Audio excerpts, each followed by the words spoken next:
What's up, guys? It's your man, Donovan Sharpe, and welcome to the first official episode. I think we're on season 3 now of the Chop Block Sports Talk. We are on season 3 of the Chop Block Sports Talk, man. We are very, very excited to be here. Apollo's in the house. I was actually wondering whether or not he got the link. I was actually going to text it to him. So, guys, so here's the rundown. Here's the rundown, guys. We're going to do a soccer minute, okay? Then we're going to talk about free agency. We're going to do our award predictions, and this is going to be in no particular order. We're going to give our hot takes. We're going to talk Micah Parsons and the drama down in Dallas. By the way, I highly recommend watching that documentary on the Cowboys Netflix. Yeah, it's actually very, very good, and it actually sheds it. Anyway, I would recommend watching it. We'll talk about Rashee Rice, who accepted a 6-game ban today for the thing with the Lamborghini last year. We're going to have our way too early playoff predictions. We're going to talk Super Bowl predictions. We're also going to predict our division leaders, and we are going to get into our week 1 picks. So let's go ahead and get this party started here with the with the soccer minute. All right, Joel, take us away here, man. Soccer minute, man. You know, when you have so much to talk about, you get what's it called? Analysis paralysis. Yes, paralysis by analysis. Right now. So I want to start with my conclusion. So when we last left off, we had the U.S. had just played Jamaica. We had a year to go before the World Cup. We played a couple of great games versus Jamaica. Pochettino's in. Things were looking good. Then the summer happened. Oh, God. So my conclusion for the summer is that 10 months away from a World Cup, right? I have, with the best a home World Cup, mind you. Yes. The best generation of talent we've ever had, with possibly the biggest named coach we've ever had, I have zero confidence in this U.S. team to do anything at the World Cup. Wow. After the summer, we are left with way more questions than we have answers. So my questions aren't who's going to start up top. You know, is Pulisic going to stay healthy? Who's our goalkeeper going to be? I wish those were the questions I had. My questions are, is Mauricio Pochettino a puppet for MLS? Is he just collecting his $6 million and whatever? Is he a misunderstood genius?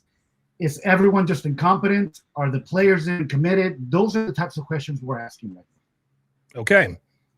So let me take you a bit through the timeline. Okay. After we left off, we played the Nations League. We brought our A roster to the Nations League, and we were absolutely destroyed. We got beat by Panama for the 4th straight time. Oh my and God. then we lost to Canada.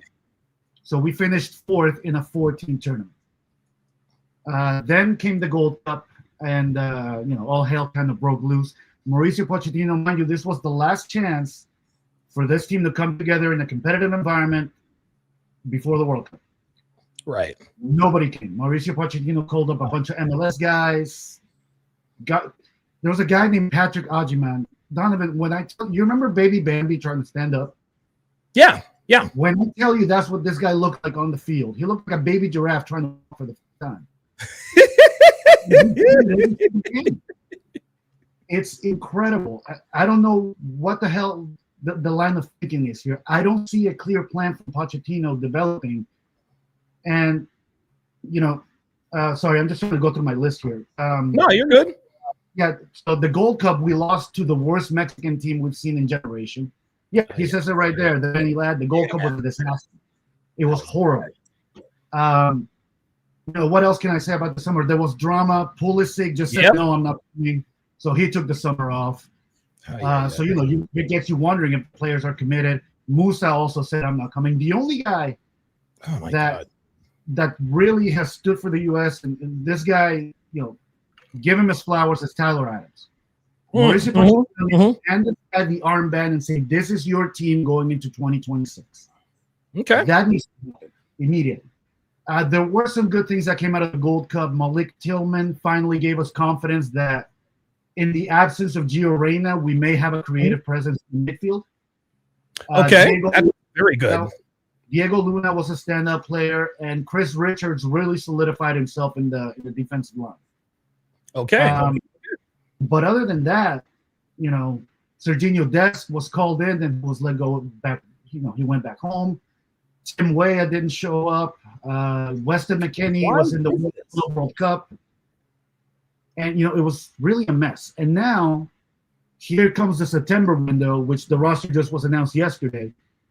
And you have this roster that's in front of us. And yeah. City. So let's go through it. And that's the thing. I remember when you actually sent this to me recently. The one name that I did not see on here was Gio Reyna. And so what's going on with him? Well, okay, so let me go through some of the summer transfers that happened, which were good. Okay. Gio Reyna last week finally completed a transfer out of Dortmund. He just reported today to he had his first practice at Borussia Mönchengladbach. Hope I'm saying that right. Where he's going to play with Joe Scally, they're best friends. So hopefully that'll be a good boost for Gio to finally get good minutes and start playing properly. I don't blame Pochettino for not calling up Gio Reyna because Gio has barely played over the last year. We haven't seen him. Yeah, he's always hurt. Yeah, he's always hurt. He was just not. I think he went to the Club World Cup with Dortmund, and he got a total of 12 minutes in like 5 games. Jesus, man. So, he needed to get out of Dortmund, and luckily he did. Musa today was just announced. He went to Atalanta in Italy for 25 million. If you ask me, they're overpaid for him. Weah went back to France, and Johnny Cardoso. The biggest transfer we had was Johnny Cardoso going to Atletico Madrid. Okay, all right. Now we have a starter. He's a starter at Atletico Madrid, and he is not in this roster. So let's go through it.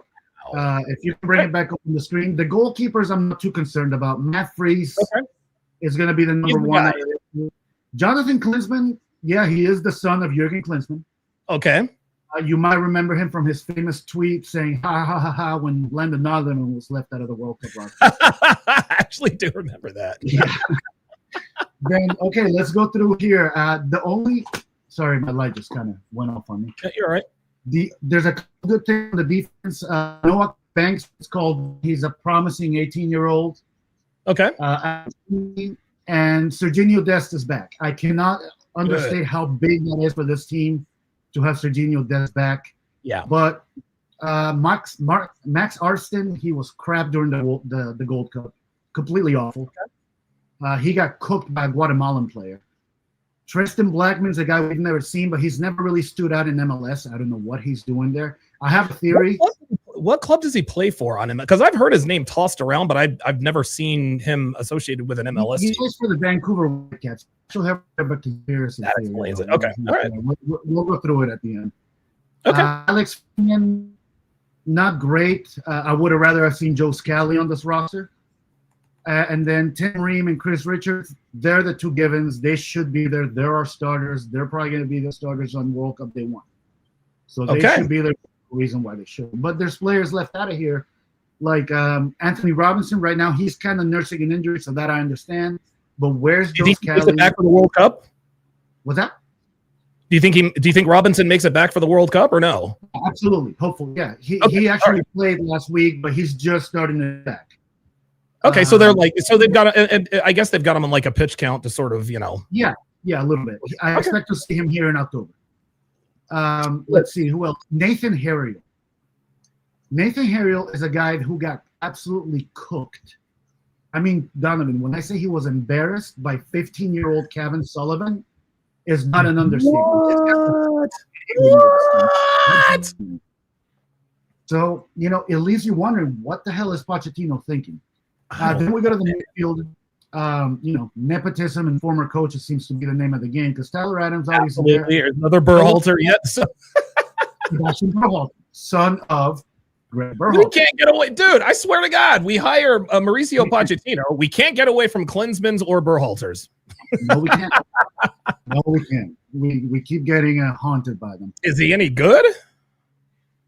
Yeah, he wasn't horrible in the Gold Cup, but the Gold Cup you're playing Guatemala and Trinidad. Okay, that makes sense. Okay. Right now we're gonna face Japan and South Korea, which with this roster we're gonna get cooked. Then you have Luke De La Torre, who's not been great over the last year and a half.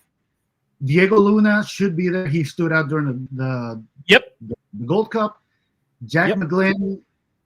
Okay, Jack McGlynn could take some free kicks, but other than that, I'd rather see somebody else there. Give me Malik Tillman or anybody else, really. Okay.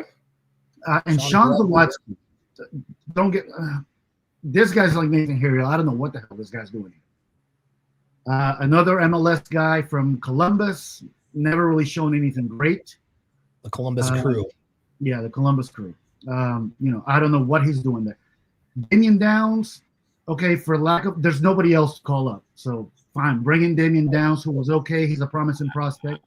You got Pulisic, you got Sargent, you got Weah, and you got Zendejas. They should all be there. A late addition to this roster was just announced a few minutes ago. Is Fuller Balogun. He will be there. Thank God. Oh my God, dude! I was gonna say, okay. So Balogun is gonna make sure we don't. Yeah, but my question is: so we have a good group of forwards, or an okay group of forwards, but who the hell's gonna get him the ball? That midfield is garbage. Had you right? That's another big miss. Cardoso, McKennie. Dude, yeah, Weston McKennie. Why don't we have? Oh my God! Oh my goodness! Nobody knows. We don't know. Mauricio Pochettino gave us the song and dance about this is the last chance he has to see, any players before he really starts dialing in the roster. I'm sorry, that chance should have been the Nations League in March. Yeah, right. If we had 2 years till the World Cup, but I mean, you see the dismay in the fan base just from the comments. Yeah, man, dude, it looks like the sentiment. You're literally like, dude, like no. And so this is why you don't expect the United States to do anything. Here's another thing, Joel. I have heard that the World Cup, it's obviously going to be in North America. I've heard that this could quite possibly be the biggest sporting event in the history of the world. That is true. I've heard hyperbole thrown out like that. What are your thoughts on that? I absolutely think it will be. This is the first tournament with 48 teams instead of 32. There's more countries than ever before. It's in the United States. Even to this day, the biggest World Cup ever was 1994 in the United States. Chicago, yeah. The only goal. This is going to be a fantastic World Cup. Whatever the U.S. ends up doing, it's going to be great. The comment there, I got to talk about that. God. Where's Heung-min Son? Heung-min Son's a superstar out of England. He's Korean. He will play probably against the U.S. But it was hilarious. He's now playing for Los Angeles LAFC. And this is why soccer's not taken seriously in the United States. Because, and I should have found the clip beforehand, the mayor of LA gets out there in the introductory press conference to introduce him, because he's a big name coming to the U.S. To LA. Mm-hmm. And she tells him, not to add any pressure on you, but here in LA, when the World Cup comes around, we expect a win for the United States. So no pressure. Oh my God. This guy's South Korean. So, according to the mayor of LA, it'd be great if we could have him on our team and Messi and Mueller and all the other superstars that play in MLS. It'd be great. But unfortunately, that's not the case. Does she not know that Lionel Messi he's Argentinian and he is on the defending? Jesus. This is why soccer is not taken seriously around the world. American soccer is not. So, I'll go back to my conclusion. Until Mauricio Pochettino shows me a clear plan, and I'm going to take him at his word in his press conference that this is the last camp that he's going to take a look at new faces. If in October he doesn't bring the A roster, then I'm checking out almost, because this is ridiculous. Wow. So realistically speaking, how do you think we do in the World Cup? I mean, do you think do we even advance? Do we crash out? Like, what's your? Well, look, I think we'll advance. I'm going to give it. We can have a group play it out, and know that it would be an embarrassment for Mauricio Pochettino to coach at a World Cup and have his team win poorly. So his instinct of survival leads me to think that he will ultimately pick the best team. Okay. And if he picks the best team, he should advance out of our group, especially given that we're at a pot one. We can talk about the draw later, but we shouldn't face a Brazil and Argentina, Spain, and France in the group stages. It could be tough. We might get an Ecuador and Italy, or even a Germany at this point, but we should be the top seed in that group, so we should advance. Realistically, all right. The pundits out there are going to tell you that quarterfinals are acceptable. To me, they're not. We need to do something. This is a home World Cup. We have the most talented generation we've ever had. This team needs to do something they've never done before so that they can actually earn that golden generation moniker that we put on them 4 years ago. Because so far they've shown and they've done nothing. Oh, this is it right here. So this is the clip right here that Miami J was talking about. This is the major. Oh my God. Hold up. I'm so sorry. My bad. Sorry about that. This is the mayor. Oh my God. Freudian slip there of Los Angeles. Listen to this. Let's give it up because this is the right time to bring the right person, and no pressure, but when we, you know what I'm gonna say, right? But when a World Cup comes, we're expecting a win here in Los Angeles for the USA, aren't we, everybody? And there you go. And so we're here to support you to get that done. So welcome. I bought something because my grandma taught me don't go somewhere without bringing a gift. So here you go. Thank you.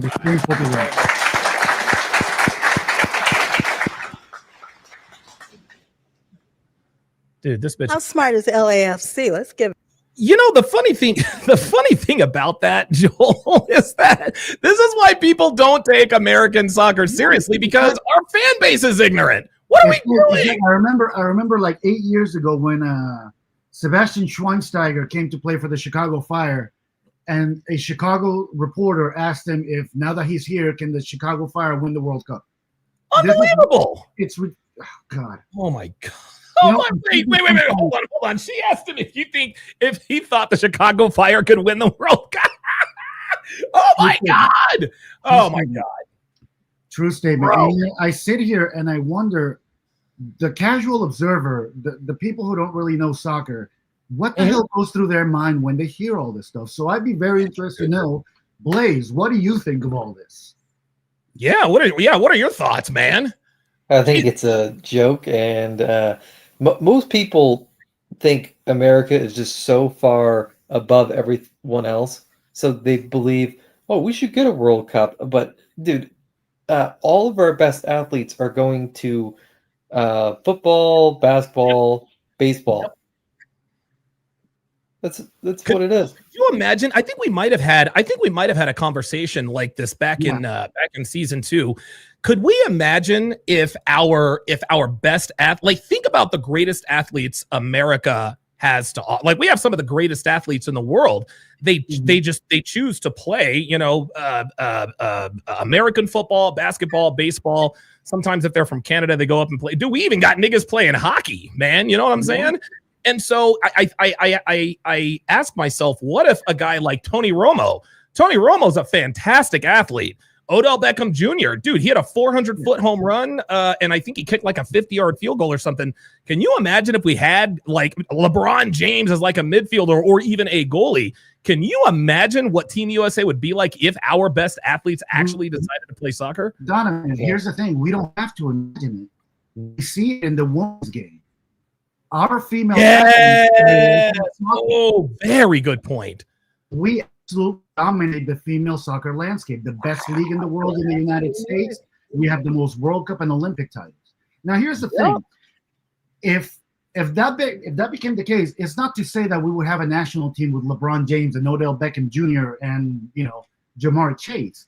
It may not be those guys that make it through. It may be the fifth round pick into the NBA who played in Duke, who had fantastic footwork and great vision, but was too short. He might develop into a great soccer player. It's about these younger athletes prioritizing the sport of soccer. Right. And when new superstars would come up to the forefront, if our athletes, if LeBron and Odell Beckham and all these guys had prioritized soccer, we may have never heard their names. It might have been somebody else. That's true. But the U.S. would absolutely dominate the world landscape when it came to soccer. If our athletes prioritize soccer over the NFL, football and basketball and baseball, absolutely, without a question. Okay. I think so. Now, Manny. Oh, sorry about that. Oh, I'm a little slow in the uptake there. So Manny, the Manny lad, says I think you guys make the first round, make the first knockout round. Do you agree with that? Do you think we at least make it out of group play? I think we will make it out of group play, and but you wouldn't be surprised if we did not. At this point, right now, today, no, I would not be surprised if we didn't. Yeah. Oh, having said that, here's the problem. The problem is our soccer media is already telling us that the bare minimum is to make it out of our group, right? Okay. So if we barely make it out of our group and we face I don't know, Colombia, Portugal, okay. Then they're gonna say, well, no, we played Colombia, a great team, and we lost, but we achieved the bare minimum. No, right. I'm sorry. This World Cup is different. Okay, this is a home World Cup, and this is the best generation we've ever had. We need to do something that we've never done before. To me, that is semifinals or bust. Wow, semifinals. So in other words, for success for you in the World Cup means that the United States makes the Final Four. I'm sorry, you cut out there for me. So success for you as far as the World Cup is concerned is for the United States to make the Final Four. Yes, absolutely. Now, mind you, we may get to the final 8, which is something we've done before, and maybe we come against Argentina and we lose a very hard-fought game 2-1, or we take them to penalties. I'm not going to be mad at that. Okay? Sure. As long as we prove that we can play with those teams, especially at home. All right. Okay. Very good. Any final thoughts, JBlaze? Anything else to add? Not much. Okay. All right. Very, very good. Okay. So now I'm looking for my sports talk. Oh, I don't have a sports talk folder because Fernando ate it. Got it. Okay. Hang on. But I do have the backup. Okay. So, all right, let's get into some NFL talk here, guys. And we'll bounce around, and I'm sure we'll have other topics come up as we do talk. Just to remind you guys, if you guys look below, we have 6 spots left in our TSR Fantasy League. Everybody that you see on the screen is going to be in it. Rolo Tomasi has been he's been in our league for the last 5 or 6 years. Devin's going to be in it. It's a good time. Apollo's in it. The Level Up Man is in it. We have a good time. Level Up Man is our defending. Oh, now we have 5 spots left. All right, perfect. And I think Blaze, Level Up Man is our defending champion this year, if I'm not mistaken. I believe so. Okay. So yeah, so the Level Up Man is going to be our defending champion. Looking forward to that. Let me just ask one fantasy question, and then we'll move on. And then we'll move on to the real stuff. So Devin last year had last year's #1 overall pick, and rightfully she took Christian McCaffrey. Unfortunately, Christian McCaffrey played maybe 2 games last season, and so let me just real quick. Who do you think the #1 overall pick should be? I've heard names tossed around like Bijan Robinson, Jamar Chase. JBlaze, who would you pick? Who would you take #1 overall if you get the #1 overall pick? I go with Jamar Chase or CD Lamb. Ooh, CD Lamb. Okay, that's a good pick, actually. I don't like wide receivers as #1 picks because they're very quarterback dependent. So a quarterback injury, you have 2 players there that you have quarterback injury. That makes sense. Round pick, and I actually like it because in another league that I play in, I'm pick #7, and I expect him to be there is Ashton Genty. Ooh, that is a good one. I love rookie running backs for fantasy. Dude, rookie. Remember, Zeke Elliott led the league in rushing his first 2 years in Dallas, and that's why he ended up. Yep, 2021. Yep, dude. Oh my God, that was absolutely crazy. Okay, so speaking of the NFL, let's talk a little bit. So we've got some drama. We've got some drama going on. In Dallas. Micah Parsons is still not signed.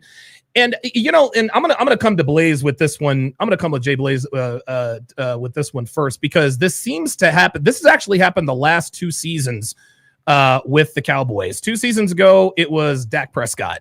Then last season, it was CD Lamb. And if you remember, I believe Dak Prescott signed that mega deal, that 4-year, $240 million contract, the day the NFL season started. The difference is that Dak was practicing.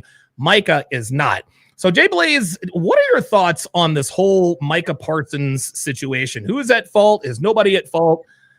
What is the why in the world? Whose fault is it that Micah Parsons has not been signed to a long-term deal in Dallas yet? So we've seen this 3 straight seasons, and yes. I think Jerry. Oh shit! Sorry, my bad. I meant to hit you individually. I think Jerry, and then I believe Jerry is the most responsible because, dude, we've seen it 3 times in a row, and he refuses to sign these guys early, and it makes no sense. And this is why the Eagles are head and shoulders above everyone else, because their GM Howie Roseman signs these guys early, and he doesn't let them go there. And I think what we're seeing with the documentary and the Cowboys right now is Jerry prioritizes relationships over winning. Wow. Because he wants Micah to say, look at all the things I've done for my earlier players. Look at what I've done for Dak Prescott. Look at what I've done for Michael Irvin. You should come on board. And I think the agent situation with Mike is kind of weird because I think he's an old friend of his. Yeah, I think so. I think his agent is an old friend of his. And if I'm not mistaken, JBlaze, the word on the street, as far as Micah was concerned, is that Jerry and Micah talked and came up with their own deal. But then his agent came in and said, "Hey, man, you shouldn't be negotiating deals without being present." What do you know about that? I believe the agent wants, because we saw this with, I believe, Deshaun Watson or someone, and so that he wants to make his name, and his. I'm gonna go out on the leg. Micah Parsons is top client. He wants to show everyone I am cutting the greatest deal of all time, and so he's trying to push, I think, the Packers onto Micah. But does that work for Micah? Because look at all the people in media; they're all Cowboys. If he wants to have a media career afterwards, you want to be a Cowboy. And is the agent doing what's in the best interest for Micah? What are your thoughts, Miami J? What are your thoughts? If who see, because the way I see it is this: if I'm Jerry Jones, I'm doing what Jerry Jones does. If I'm Micah Parsons, I'm doing what Micah Parsons does. So guys like us, me, you, and Jason, we have the unique ability to sort of almost kind of compartmentalize. Dude, Micah Parsons is one of my favorite players in the league, man. Even though he plays for the Cowboys, I can be objective. And dude, I hated when they fucking drafted him. When the Cowboys got Micah, I was like, fuck, this dude's going to be a problem. And he is. So is anybody at fault for this Micah Parsons debacle? Did it start this season, or is this just sort of a microcosm of the culture that Jerry Jones has sort of spun down there in Dallas? A little bit of both. The person I would blame the most would be Dak Prescott's agent. Because if they didn't have that around their neck, I think the Cowboys would be far more apt to negotiate. And yes, yeah, they would have made the situation there. I would have traded Micah Parsons a long time ago, CeeDee Lamb and Dak Prescott, but that's me. Mm-hmm. So I honestly don't think it's one person to blame. These things happen every year to different organizations. But if I was going to blame somebody, it's whoever worked out that Dak Prescott contract. So let me ask you guys this. So I think TJ Watt, because they just re-signed TJ Watt, I think he's making 40 a year. Myles Garrett is making 41 a year or something like that. Honestly, his market value, does he need to be a 45 or $50 million, defensive player? What do you think he's worth, JBlaze? If there were no salary cap, and obviously there are, what do you think Micah Parsons, what do you think his worth is on the market right now? At least 40. Yep. At least 40. And dude, and you needed to do his contract before these other guys' contract. Yeah. And Jerry keeps pushing it back because he wants the attention on his franchise. He said this in a press conference, and it doesn't make sense because you could have saved millions with Dak Prescott. You could have saved millions with CeeDee Lamb, and that adds up. Yes, very, very, very, very quickly. So 40 million at least. Miami J. The Manny I lad agree says he with would pay him 40 at least. Yeah, I think around that area.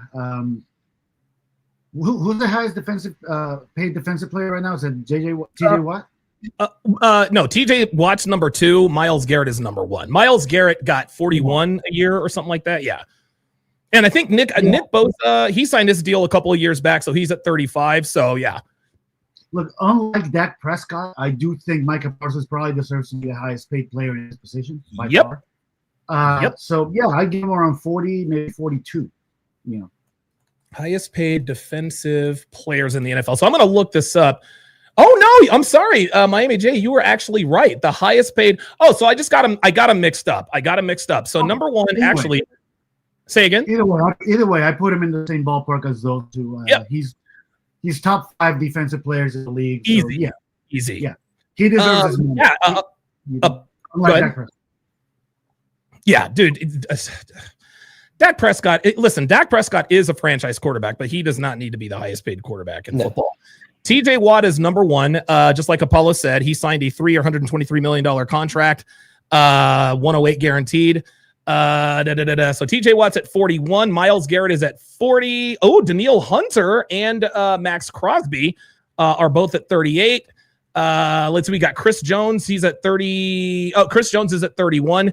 I think Micah's worth more than all that. In my opinion, I think Micah Parsons is. I think he's going to be the first ever $50 million a year defensive player. He is that good and he is that worth it. And listen, man, I mean, obviously I'm an Eagles fan. I have to see this. We got to fucking see this guy twice a year. Even in the games where the Eagles trounce the Cowboys, like what really scares me about Micah Parsons is the Eagles have arguably the best right tackle in the history of professional football in Lane Johnson. And I have seen plays where Micah Parsons literally just runs him over. I'm like, are you kidding me with this guy? And here's another thing. Micah, he's a big guy, obviously, but he's a lot stronger than he looks. Lane Johnson, 6'6", 6'6", 280, whatever the case may be. Micah just throws him to the side. Micah's what, 6'3", 230, 220, something like that? Just throwing Lane Johnson to the side. This guy is an absolute problem. He's an absolute monster. If I were Jerry Jones right now, I'd give Micah 3 years. If you really want to make a statement, I go 3 years, $150 million, fully guaranteed. That's what I would do. But the time to have done that was before this season, because even if Micah sees the field against the Eagles, is he going to play? I actually watched today. Brian Schottenheimer's like, no, he's not going to play 75 snaps. They're going to have him on a pitch count. So let me come to you, JBlaze. Let's say Micah Parsons signs today. Would you have him on a pitch count? And how are the Cowboys going to work him into? How are the Cowboys going to work him into the regular lineup, and how long? Guys, real quick, I'll let you wrap this up. I'll be right back. Give me 2 minutes. All right, you got it. Yeah, I guarantee he has not been practicing super hard because he doesn't want to get injured. And right, you have to have him 25 to 50% of the plays. Yeah, and the Eagles they're a much superior team. They're better coach, better QB, better everything. And you're going, they have no shot. No, they really, it's, and the thing is, and you often see this a lot, where a player will hold. I actually saw this back in 1990, 91, 92. The then Washington Redskins had just destroyed the Buffalo Bills in Super Bowl 26. Mark Rippon was the MVP that year. It was the best year that he had ever had. And so the very next year he held out and eventually he got his money, but he was never the same after that.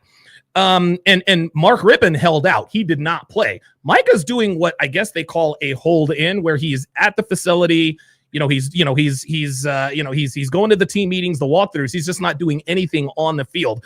Realistically speaking, how long do you think it'll take Micah to be in, I guess, regular season shape? Because with Dak and CD, it was just before week 1, and dude, they're not even talking. And no, probably not. Oh my God, dude. And with the stuff, Jerry has worms for brains right now. He has brain worms, and so he is actively disrespected Micah. And I think the agents in his ear, I I don't know how this gets resolved by Dude, week one. I really don't. Godfather Sports says, remember when Jera wouldn't pay Emmett? Yes, I do it. And I was actually just talking about this, Miami Jello. You're away. We talked about NFL free agents and all that other stuff. I referenced Mark Rippon, but Jerry Jones has two straight seasons. It's been the same thing. He has a history of doing this. If you guys remember, Emmitt Smith sat out the first 2 games of the 1993 season. And finally, Jerry decided to, okay, all right, Emmett, we can't do this without you. Do you think, Miami J, do you think Micah is actually going to miss games at this point? Might. I think he might. It's next week and they're not even talking, like Blaze said. We start literally in a week and a half. So actually, Micah starts a week from tomorrow. Oh, because he plays Thursday night? The Cowboys at the Eagles Thursday night. Next Thursday night. And oh by the way, we're going to be dropping that banner right there. We're going to be dropping that banner right there in front of the Cowboys. Here we go. Oh my God, dude! I'm gonna tell you what. If the Eagles lose that game, I don't know what I'm gonna do. But dude, like the Emmett situation, dude, you're coming off a Super Bowl. And you needed Emmett to repeat. Dude, the Cowboys haven't won anything. They haven't won anything. And they have, I think, Brian Schottenheimer is a placeholder. I think Dion would be the coach right now if he didn't have bladder cancer. Woo! Let's get into that. Coach Prime, man. And JBlaze, you actually floated this last season. You actually floated Coach Prime to the Browns, and that's actually who we're going to talk about next, the Shedeur Sanders. But what are your thoughts? So take me through the path. How does Dion? Because I think it makes perfect sense. It works for everybody.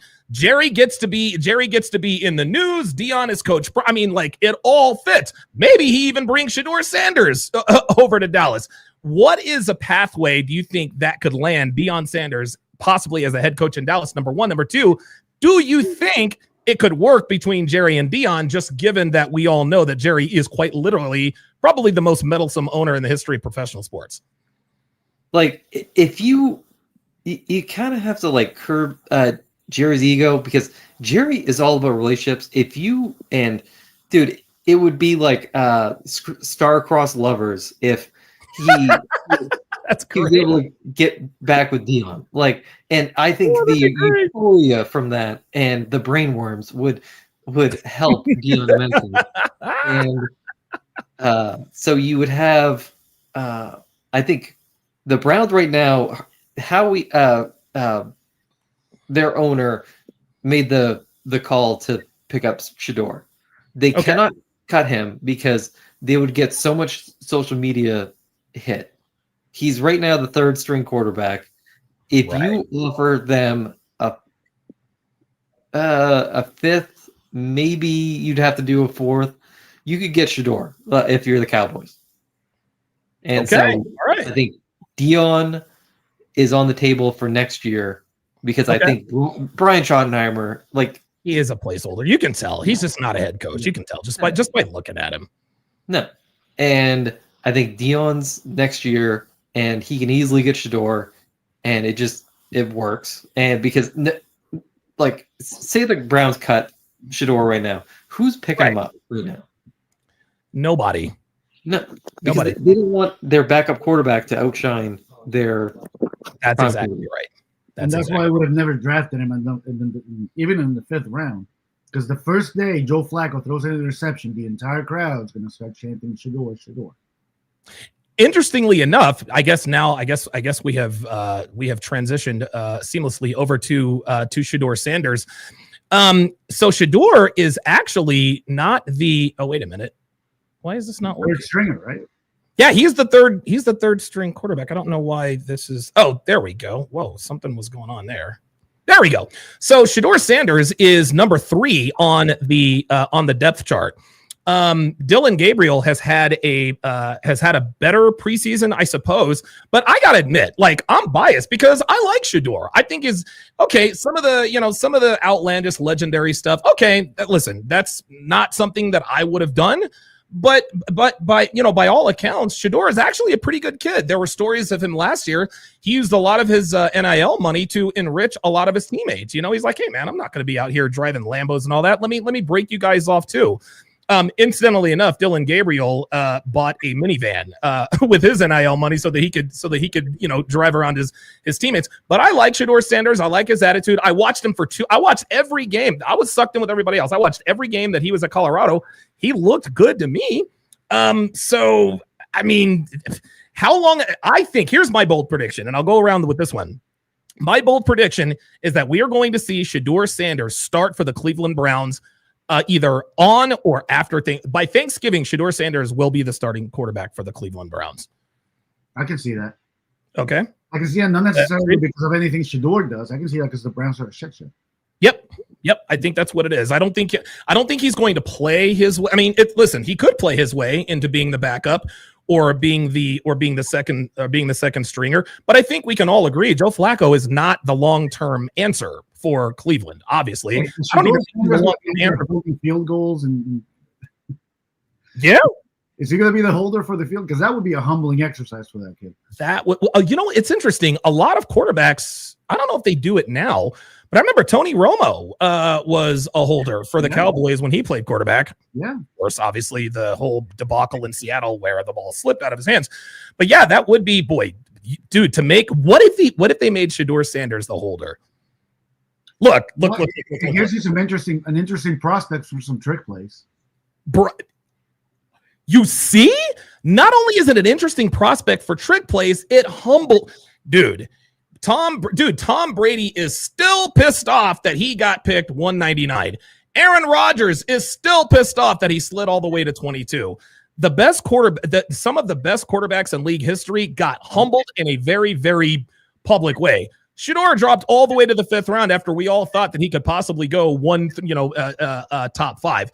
You make that dude a holder, you're going to unlock something in Shedeur I don't think that he probably realized that he was capable of. Right. I agree. And we just saw this with the Saints. The Saints named their not the rookie, the quarterback, the day one quarterback. So, Spencer Rattler.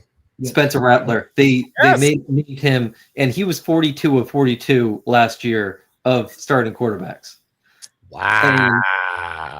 So it makes it way easier to bench that guy than the rookie. So it makes sense where you would bench Joe Flacco later on because Joe Flacco, he can go on a run. Yeah, he's streaky. Yeah. He won me the championship, but he goes on a run. But I think the Browns want Arch Manning. And the Saints, their goal is to get Arch Manning. But here's the thing with that, because I actually agree with you. I think they want Arch Manning. Do we see an Eli Manning situation where Archie Manning pulling the strings in the back says, fuck that, he ain't playing for Cleveland? I don't think he comes out next year. I don't think so either. Wait, you don't think he comes out next year? No. The Mannings love college. No, you're absolutely right about that. Dude, and not only that, the Mannings are the Mannings are football royalty. You know what I mean? Like they're routinely called the first family of football and all this other kind of stuff. So you think that the Mannings will pull a Manning / Elway thing and be like, hey, look, man, if the Cleveland Browns are going to be the number one team, my kid is going to stay in college. You possibly see something like that happening? I don't even think he comes out. He's in college regardless. Yeah. Wow. Okay. Because a lot of people are predicting him to be like the number one overall pick. Well, there's quite a few first-round picks for quarterbacks, but I don't think Arch Manning comes out. Okay. Wow. This is the very first time I've heard that. I'd never really considered that to be a possibility, but I don't know. You guys might be right. So earlier today, as we announced, I'm sure a lot of you guys have heard about it. Chiefs receiver, the best receiver on their team, Rashee Rice, accepted a 6-game suspension for the whole speeding and the Lamborghini thing and all that good stuff. Was having a really good season last year before he tore his ACL. Unfortunately, it was friendly fire. Mahomes, you guys probably remember this. Mahomes, it was against the Chargers. Mahomes threw an interception. And trying to tackle the guy with the ball, he tackled Rashee Rice's right knee, tore his ACL, and now he's got the 6-game suspension. So here is my question to you guys. I'm going to start off with Joel first. Is the Chiefs dynasty over? Well, we're gonna get into. I was planning on getting into this when we started talking about MVP picks and all that stuff. But okay. right now, I'll say yeah. Okay. Okay. So, all right. I'll put that caveat on. Okay. Because we all know he's not going to have a good season now that he's engaged. No, he is definitely not. He is definitely. JBlaze, is the Chiefs dynasty over? So they won, I believe, 7 or 10 of their games by like under 7 points. Yes, and by one score. Dude, no other team has the like fourth quarter, you're going to make the correct plays type than these guys. But the problem is the Broncos a lot better. I believe the Raiders, they got infused with a bunch of character. Young talent, Brock Bowers, Ashton Genty. Yeah, I think their division is on the way up. Like, it's going to be tough. And Mahomes wasn't the one that brought him to the playoffs. It was the defense. The defense is still nasty. Right. Oh, the defense was hellified, man. And if you can get Rashid later on and a couple of these guys to hit, I could see them making the playoffs, but I don't unless the refs help them out again next year. I don't see them having first. Yeah, I think Mahomes is going to have to play if they do make the playoffs this year, and that at this point is a big if. Mahomes is going to have to play him a road playoff game. In my opinion, the Chiefs dynasty is absolutely over. Travis Kelce is here's why I know the Chiefs dynasty is over. Okay, the Chiefs dynasty ended. In Super Bowl 59. Let's all keep it real. The Kansas City Chiefs were barely an above-average football team. Just like JBlaze alluded to earlier, they were something like 7 or 8-0 in one-score games. That's never going to happen again. If you remember, it was a couple of years ago, Kirk Cousins and the Vikings were like 9 or 10-0 in one-score games. They crashed out on the playoffs against Daniel Jones and the Giants. That's the first reason. The second reason is because their offensive line is a shell of themselves. Both times the Chiefs got dump trucked in the Super Bowl, once by the Eagles and then once by the Buccaneers. The common denominator was the offensive line. They lost 2 offensive linemen. Joe Tunney now plays for the Chicago Bears, if I'm not mistaken. And I think they lost another, either a tackle or a guard. Now they did re-sign Trey Smith, which was good. He is one of the best left tackles in football. But that offensive line it's in shambles. Rashee Rice, you're not going to have him for 6 games, dude. By the time he gets back, the Chiefs might be 3-3, possibly even 2-4.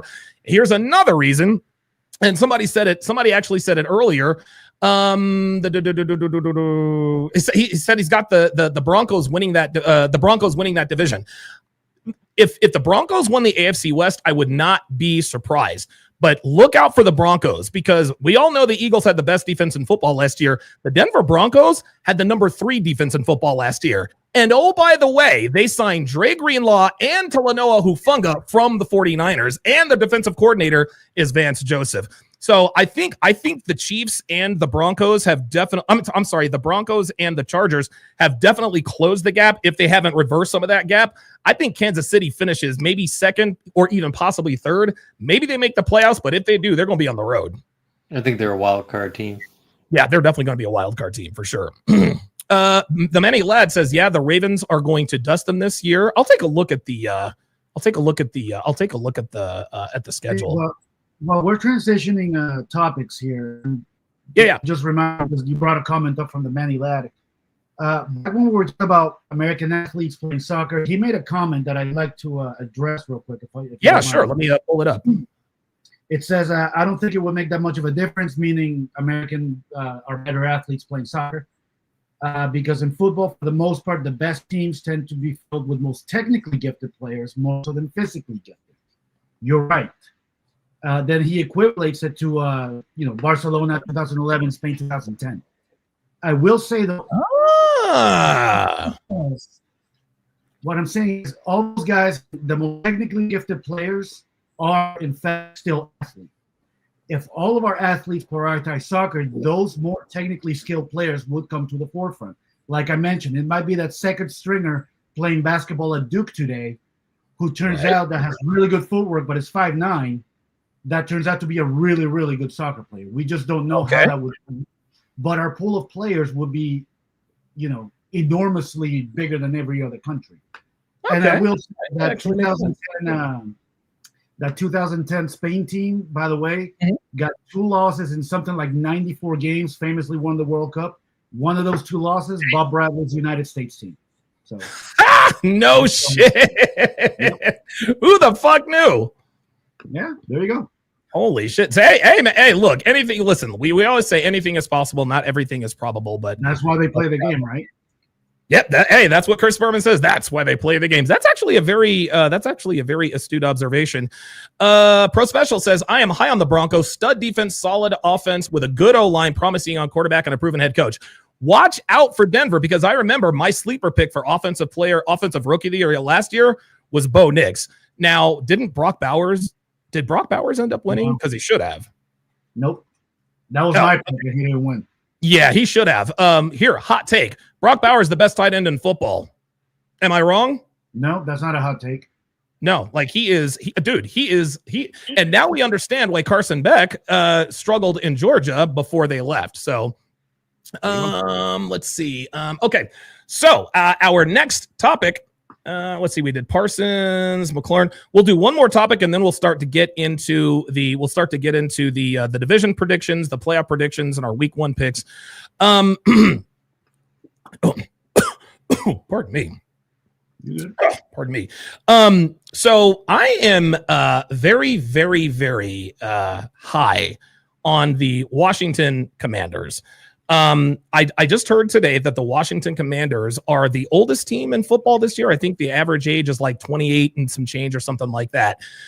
But if there is one everyone's talking, who's going to challenge the Eagles in the NFC? Is it going to be the Rams? Is it going to be, possibly, the Packers, the 49ers? They have a very easy schedule this season. I think we're overlooking the Washington Commanders because, number one, they got a superstar fucking quarterback. That kid's going to be a problem for 15 years. Number 2, they beefed up free agency. They got Deebo Samuel, they got Von Miller, and then they got Laramie Tunsil from the Texans as their left tackle. And Jaden Daniels is already mobile.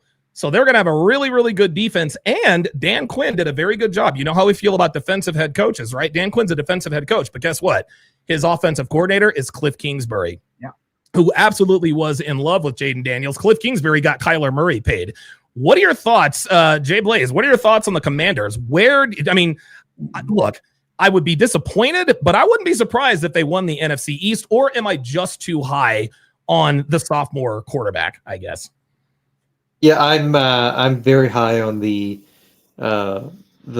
Redskins, and they just got an extension for their top wideout, McLaurin. Oh, Terry McLaurin, yes. Yeah, and dude, like the Eagles, I think you'd agree they're on the end of their window, their Super Bowl window. Yep. Dude, the Redskins, there was no expectations last year. No. And you could have Jaden Daniels hit a sophomore slump, but I doubt it. He looked amazing last year. Dude, he was awesome. Yeah, and dude, the Redskins are going to be a problem, and I think they're really I think, dude. And by the way, we said we said it in our draft show. By the way, that the Redskins needed to be the most active team in the NFL offseason. And they were. They've been pretty damn active. I don't see a sophomore slump coming from Jalen Daniels. I think they're a very dangerous team down the stretch. Very good. Ooh, very good observation by Apollo. He says the Commanders win the division because 23 years of no repeat division winner. If you remember, that is absolutely a thing. We're giving away all the spoilers, man. We were going to talk about this when we do our picks. Listen, we're going to that next, and I'm actually going to do it. I'm actually going to do like live graphics so that everyone can see our picks. But if you remember, the year that the Eagles came out of nowhere, they go to Super Bowl 58. We got hosed against the Chiefs. We came out last year, started 10-1, and then the bottom dropped off. The Eagles did not win the division that year. It was the Cowboys that won the division. And then, so of course, we took the division back. Obviously, we won the division last year. No repeat division winner. That is, boy, that's pretty scary. The Manny Lad says, if the Eagles and Redskins will have the run of the NFC for the next few years. I agree.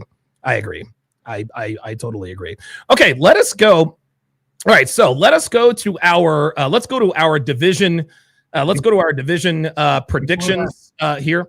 Oh, go ahead. Before that, guys, 5 spots left in the fantasy league. We need to fill it by Saturday. Let's go. 5 spots. Absolutely. Oh, by the way, I'm doing a Hard R podcast. Later tonight. I'm gonna have it all over the screen. I'll have we're gonna have the fantasy league. We're gonna have the fantasy league filled out by the end of the day. We got 5 spots left, and Blaze thinks he's gonna win again. So don't let him think to. Wait, I was. There can only be one champion, and that champion is me. So there you go. Yeah. Okay. Yeah. Actually, Donovan, have you ever won it? It's your own league, and I don't think you've ever won it. So the next topic is going to be I've lost in 2 title games. I lost one to JBlaze, and I think I lost one to Level Up, man. I think you lost one to Rolo, actually. Oh, that's right. Oh, God damn, I was so fucking close.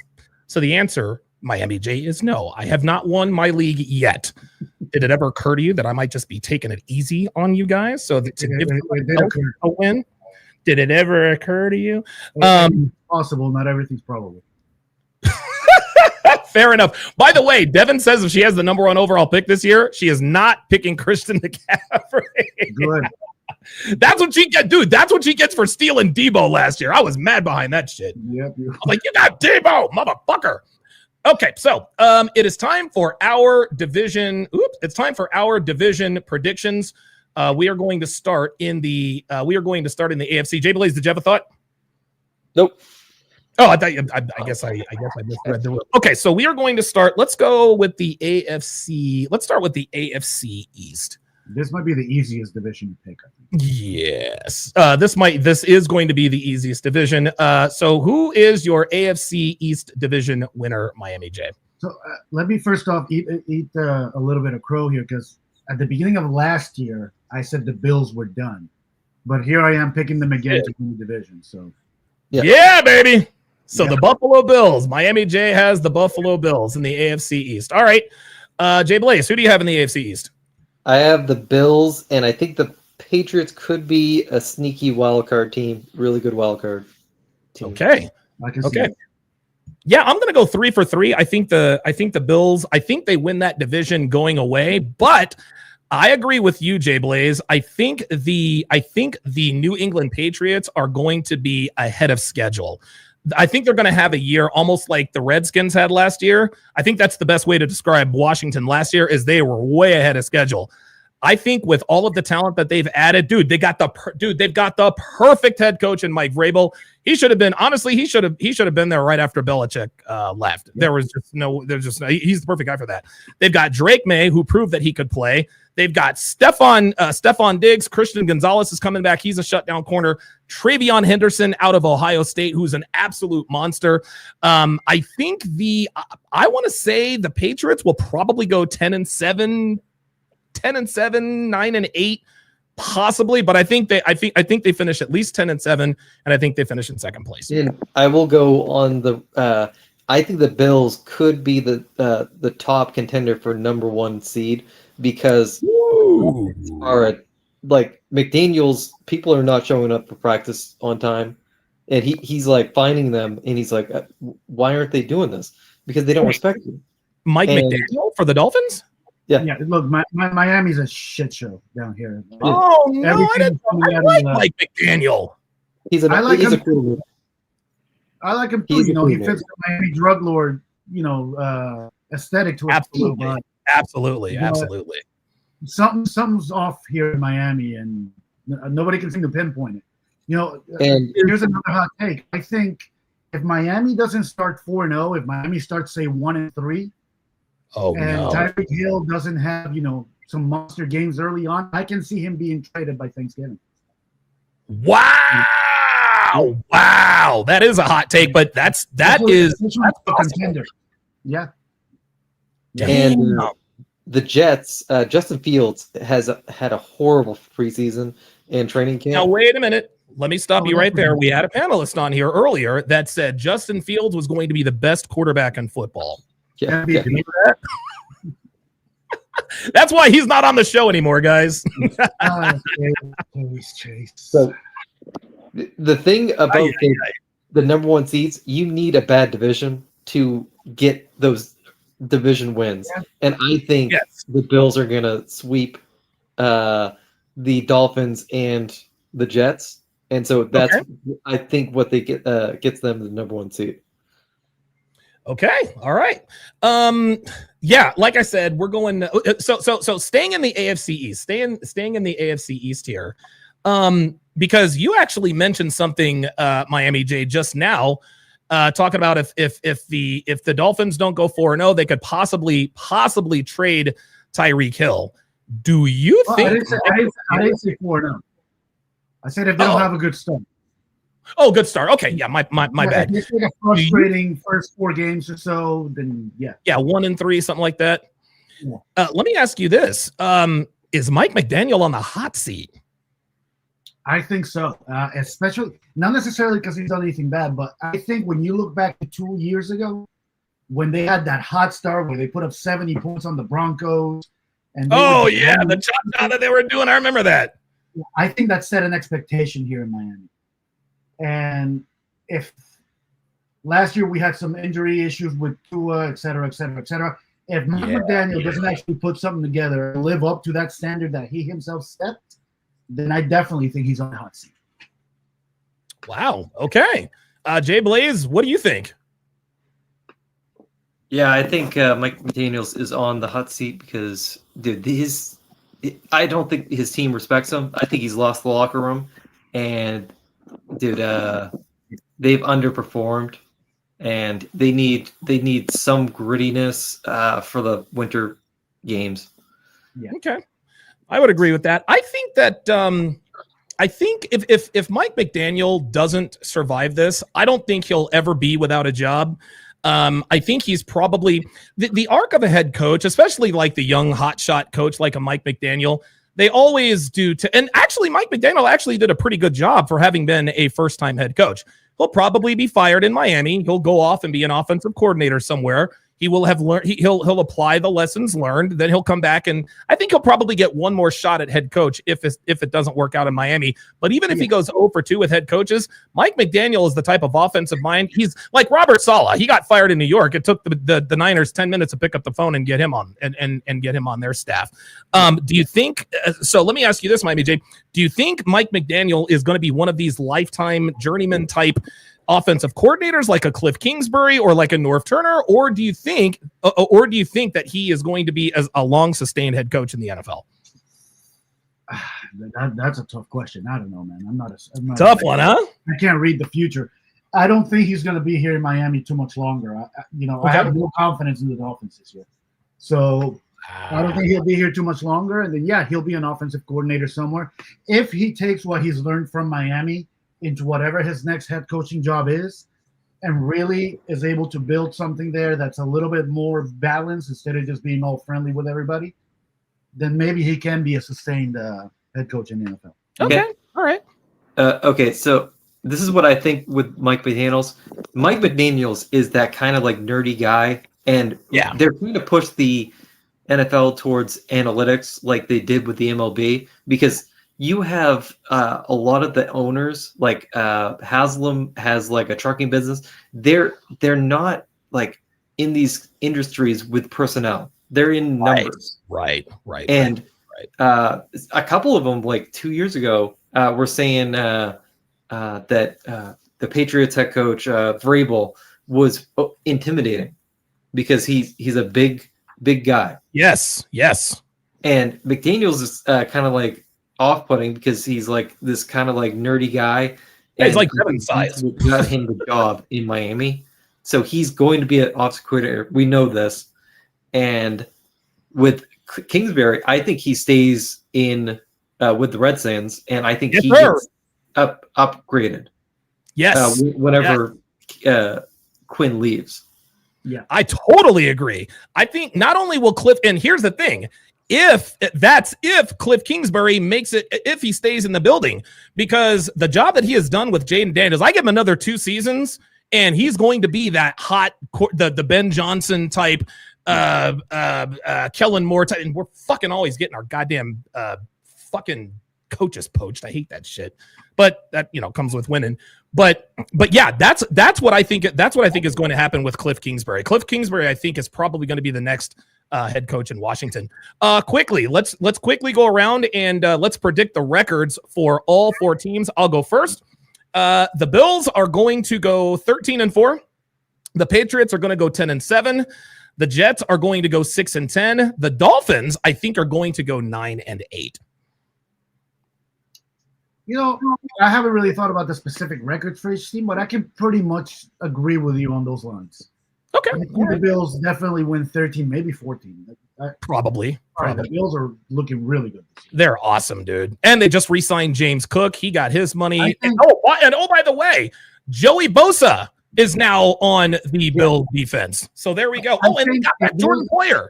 If there's a battle to watch in the AFC East, I think it's probably for second place. Given if Miami has a good season, then there's a battle for second place to see the upstart Patriots and the Dolphins. That'll right. Second and maybe for a wildcard spot, maybe. I like that. And now, you know what? I'll co-sign that. I like that. That makes perfect sense. JBlaze, predict the wins for every team in the AFC East. I agree with most of everything you said, but I think the Dolphins get 5 wins. What? Wait till we get to the NFC East. Yeah. Yeah. Yeah. Oh boy. Yeah, that's gonna be bad. I like Mike McDaniel. I think I became sort of like a low-key Dolphins fan after I watched the Hard Knocks because I loved all those guys, man. Mike McDaniel is like the hipster guy, and Tua.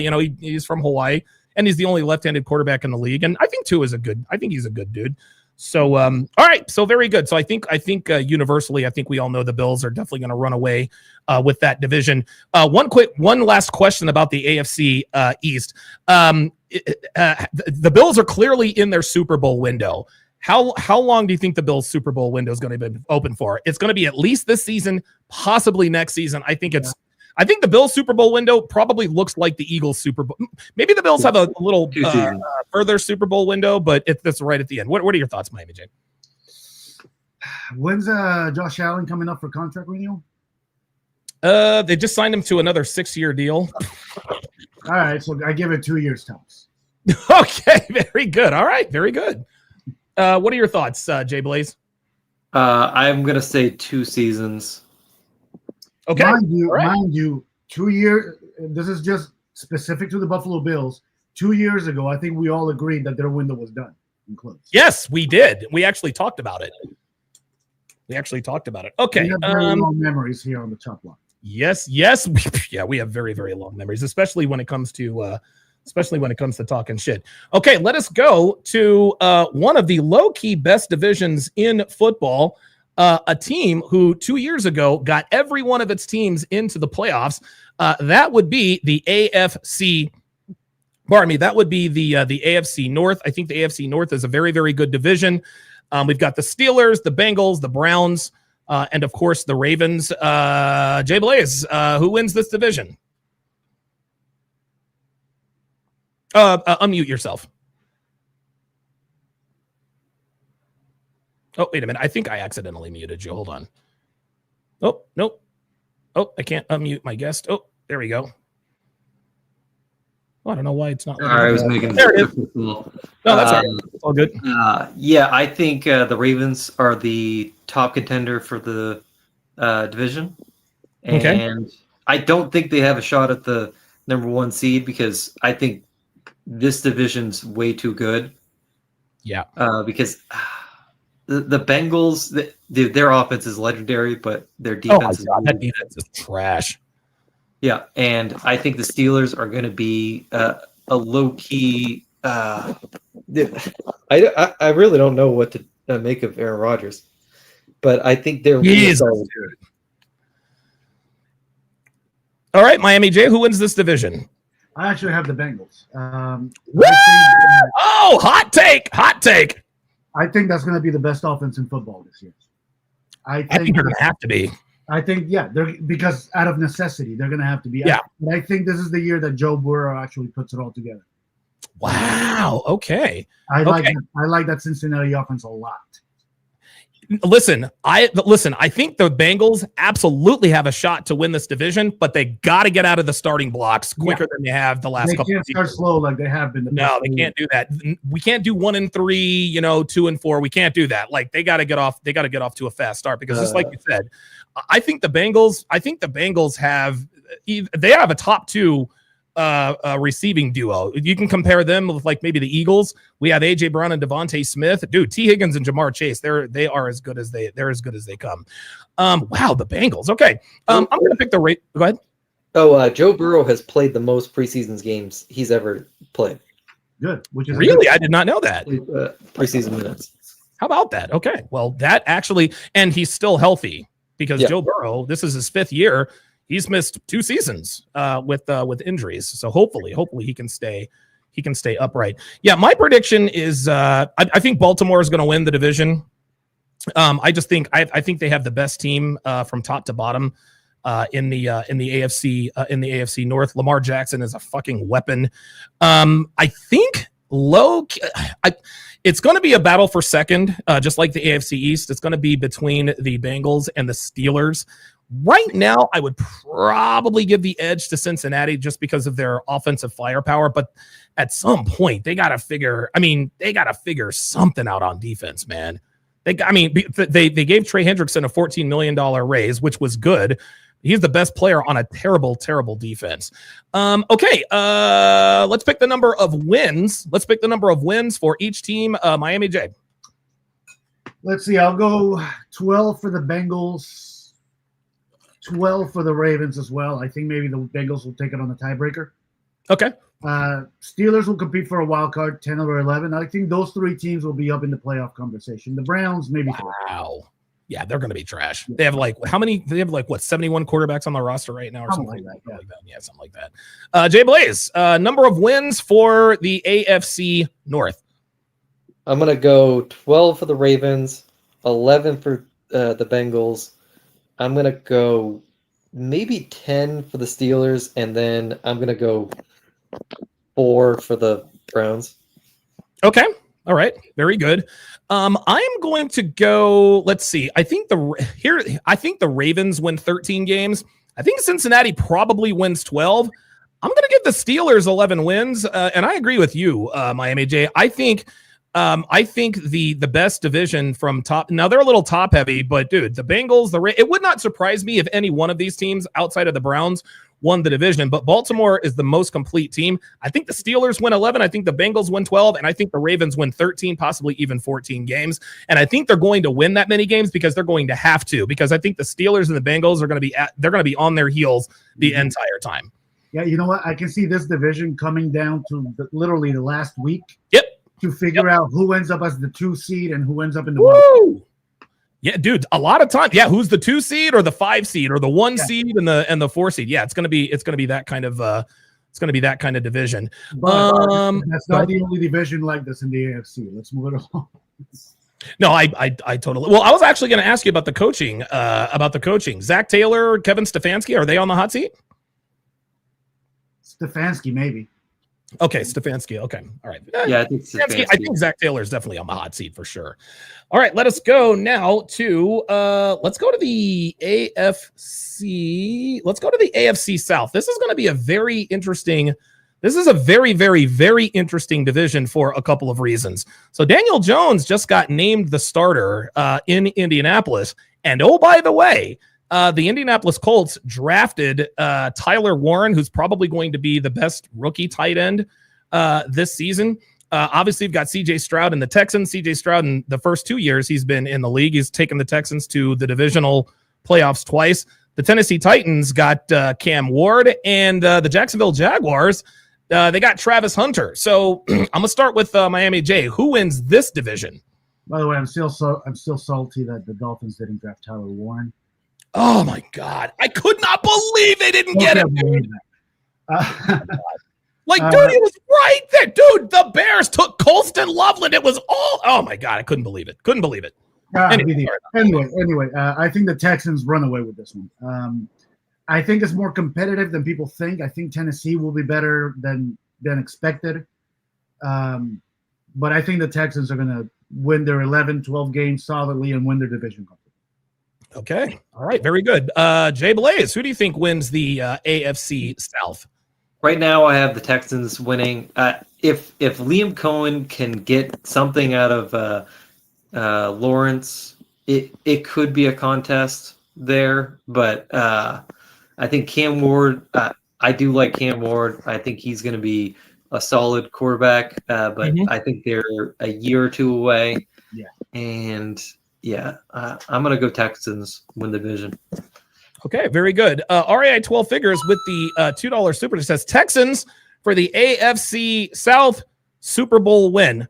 AFC South, yeah, Super Bowl. Well, I mean, what teams in the AFC are? Well, dude, you've got everybody in the AFC North. You've got the Chiefs, the Chargers, the Broncos. So that might be a little bit of a stretch. We also had a $5 super chat from Ken Rose. What did he say? Oh, yep. We had a $5 super chat from Ken Rose. Haven't seen him in a while. Appreciate that very much. Okay, so, ooh, pardon me. So you guys have both picked the Houston Texans. Dude, it's going to be 3 for 3 on me. I think the Texans definitely. I think they win the division. But here is my hot take. Here's my hot take. I think the Tennessee Titans get into the playoffs as a wild card. I think they get into the playoffs as a wild card because I think that Cam Ward is the real deal.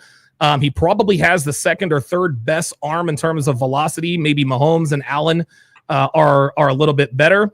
I love their head coach. He's a no-nonsense kind of guy. He had to deal with fucking Will Levis all last year, so he's ready for a guy like Cam Ward. But I think the Tennessee Titans make the play. I think they make the playoffs. I think not only does Jacksonville miss the playoffs, I think the Colts miss the playoffs. So one last question before we move divisions. What do you think the Colts do with Anthony Richardson? Do they trade him or what? No, I think, maybe, I don't know. Sadly, I think Richardson's not. It's being seen as a kid that didn't live up to his potential coming out of Florida. Wow. I think he might end up being a career backup. With all that talent, dude. Hey, it happens. Or he could go somewhere else and have a career resurgence somewhere, That's not out of the realm of possibility because, listen, I mean, the stories are all around. Baker Mayfield. Or Daniel Jones could have a meltdown by Thanksgiving, and then you got Richardson coming in to save the day. Who knows? Yeah, you're right. Now, Daniel Jones has Tyler Warren to throw the ball to now. So that could almost be like sort of a. I think Indianapolis is going to be a vastly improved team. I actually have Daniel Jones as my comeback player of the year. No shit! I'm kidding, but still. Oh, okay. I was like, Daniel Jones comeback player of the year. Holy shit, man. Okay. Wins. I'm going to go ahead and get my wins first. I think Houston wins 10 games. I think Tennessee wins 9 games. I think Indianapolis wins 8. I think Jacksonville, dude. I think they're going to go 6 and 11. I think they're going to be bad. I think I think Liam Cohen is a very good offensive coordinator, but I think, and the jury is still out on Trevor Lawrence, but they might reach a verdict after this season, and it might not. Is there a quarterback who's had a young quarterback who's had the verdict be out on him for as long as Trevor Lawrence has? Yeah, right. Because we've been waiting for the verdict on this kid for like 6 years. Yeah, and he got paid. $275 million, man. Yeah. What do you think, Miami J? Do you think? I mean, like, is it? Should we start throwing around the B word with Trevor Lawrence? No, not quite. What about you, JBlaze? I can't. If you take away his playoff win against the Chargers, that the guy, like the coach, literally collapsed. Yes.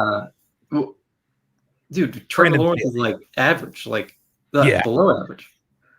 Yeah. Wow. Unbelievable. Dude, we all thought that Trevor Lawrence was like this can't miss prospect after he beat out what was his name? DJ Uiagalelei, who incidentally enough found his way onto an NFC roster.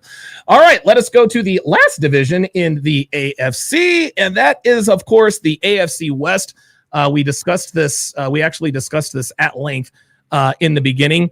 Let's go around and who is your AFC West division winner? JBlaze. I'm gonna go Broncos are the division winners, and dude, this is gonna be a rough one. I think this will be one of those divisions where you'll have some of the better teams, but they'll have like 4, maybe 3 seedings. Yeah. Because they're beating up on each other. Yeah, man. This might be one of these divisions where you've got a team that wins 10 or 11 games and misses the playoffs. Yeah. Having said that, I think this division, I'm going to agree with Blaze, by the way. I have the Broncos. Okay. But this might be the division with the highest floor, meaning I don't see a team winning less than 7 games here. Yeah. I mean, 7, 8, 9 games here. But I don't see a team winning 13, 14 either. So this is going to be a very tight division. Wow, it is going to be, dude. That is going to be a. I think it is going to be a tight division. Who's your division winner, Miami J? The Broncos. You got Denver as well? Yeah, I got Denver. Okay, all right. So you've got Denver as well. Again, as a quick reminder, only 5 spots left in the TSR Fantasy League. Shoot Miami J an email. Send it to miami305.j@gmail.com. We have 5 spots left. Sorry, Donovan, we misunderstood that. It's MIA 305, not Miami 305. Okay, so then how the hell did we fill that other spot? I don't know. All right, so it's not MIA. So my brain was MIA when all I had to do was literally like copy and paste this damn thing. I have no idea why. There we go. All right, so MIA 305.j at there we are at gmail.com. There we are. And guys, if you would put TSR League in the subject line and I'll get this signed up. We got 5 spots. What? Let's do that. I'm going to put TSR League in all caps in the subject line. Yep. Okay, very good. Okay, my division winner is I think the LA. It was gonna be the LA Chargers, but they just lost Rashawn Slater, their left tackle. They're actually moving Joe Alt, the kid out of Notre Dame, who is their right tackle. They're moving him over to left tackle. I would have picked the Chargers, but I agree with the both of you. I think Denver is going to win this division. Remember, they were in the playoffs last year. Bo Nix it was his rookie year. Did not play like a rookie. It's going to be a second year it's going to be a second year under Sean McVay, and they've got a really, really, really good defense. How many games does each team in the division win, JBlaze? I'm going to go Broncos are going to be 11. Chargers, okay, I think, are 10. Chiefs, 9. And Raiders, maybe 8. Okay. That's very close to what I was thinking about. Pardon me. Miami J, how many wins for each team in the AFC West? I'm going to say whoever wins the most is going to win 12. Whoever wins the least is going to win 9. Okay. In order for me right now is really hard. If I had to, I'd go Denver, Kansas City, Chargers, Raiders, but that's very interchangeable. Okay. Very good. I think the Broncos are going to win 12 games. I think Los Angeles wins 10 to 11. I think the Raiders win 9 or 10. Here is my hot take. I think the Kansas City Chiefs missed the playoffs, y'all. I think they're going 8-7. Or wait, 8 plus 7. Oh my God, Jesus fucking Christ. Jesus Christ. I think they're going to go 9-8 or 8-9 or something or something like that. Yeah. I think they got exposed in the Super Bowl, man. And the fact that and this is the thing, and rightfully so. Reed Mahomes, did well in Super Bowls. Not like it's almost like it's almost as though just listening to people, sports pundits talk and all that. It's like they didn't watch the games, man. They're like, oh yeah, the Chiefs are going to destroy the Eagles. No, bro. Like watch the games. Everybody watched the Chiefs last year because they were on TV every week.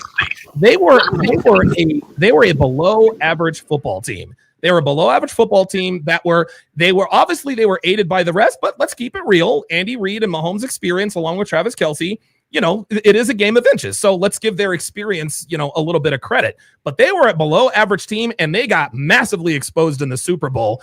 And like we said earlier, all of the teams in the AFC West, they have closed that gap. They just got Geno Smith with the Vegas Raiders, drafted Ashton Genty. They locked up Max Crosby. Say again? Brock Bowers. Brock Bowers. And oh, by the way, Brock Bowers' former teammate at Georgia, Ladd McConkey, he's one of the best slot receivers in football. Him and Quentin Johnston are going to be very good for Justin Herbert. Here's another thing I think we're overlooking. Have you guys? Do you know who the LA Chargers running backs? They got all the running backs. They got Omarion Hampton out of Carolina and Najee Harris, as well as Raheem Rocket Sanders. Wait a minute. Let me make sure I'm looking that up. Raheem Sanders. I think he is. Yes, Raheem Rocket Sanders. He went to Georgia. They have 3 number 1 running backs in that backfield. Jim Harbaugh likes to run the football. So that's my hot take. I think the Broncos win the division. I think the Chiefs miss the playoffs. And didn't Vincent Jackson go back? Oh, Keenan Allen went back. Yes, Keenan Allen signed with the Keenan Allen went. Keenan Allen re-signed with the Chargers. Wow, holy smokes! Okay, so that is the end of the AFC. Let us now go. Pardon me. Let's go to the NFC West. This, of course, is the division with the Rams, the 49ers, the Cardinals, and the Seahawks. Who wins this division, Miami J, and why? Me? Sorry, you both there. Yes. Oh, yeah. Sorry about that. I got the 49ers. Okay. To me, all right. Pretty clear cut, honestly. Yep. JBlaze?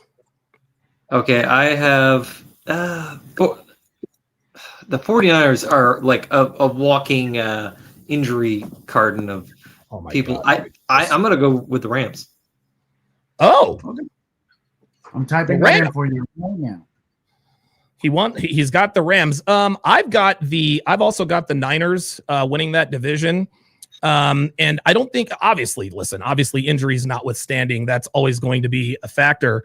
But I think the San Francisco 49ers are going to win the NFC West because they have the easiest schedule in football. As of right now, their strength of schedule is literally number 32.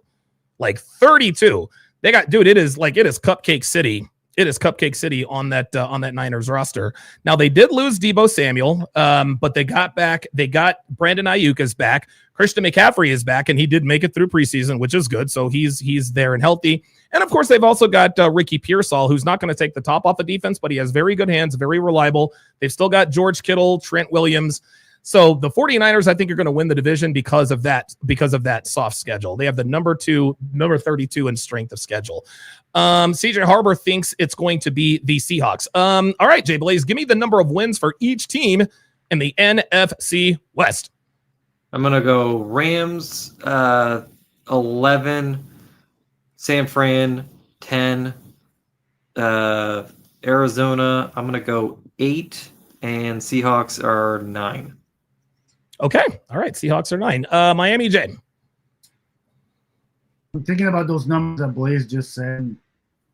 I'll agree with them. I'll just flip the Rams and Niners.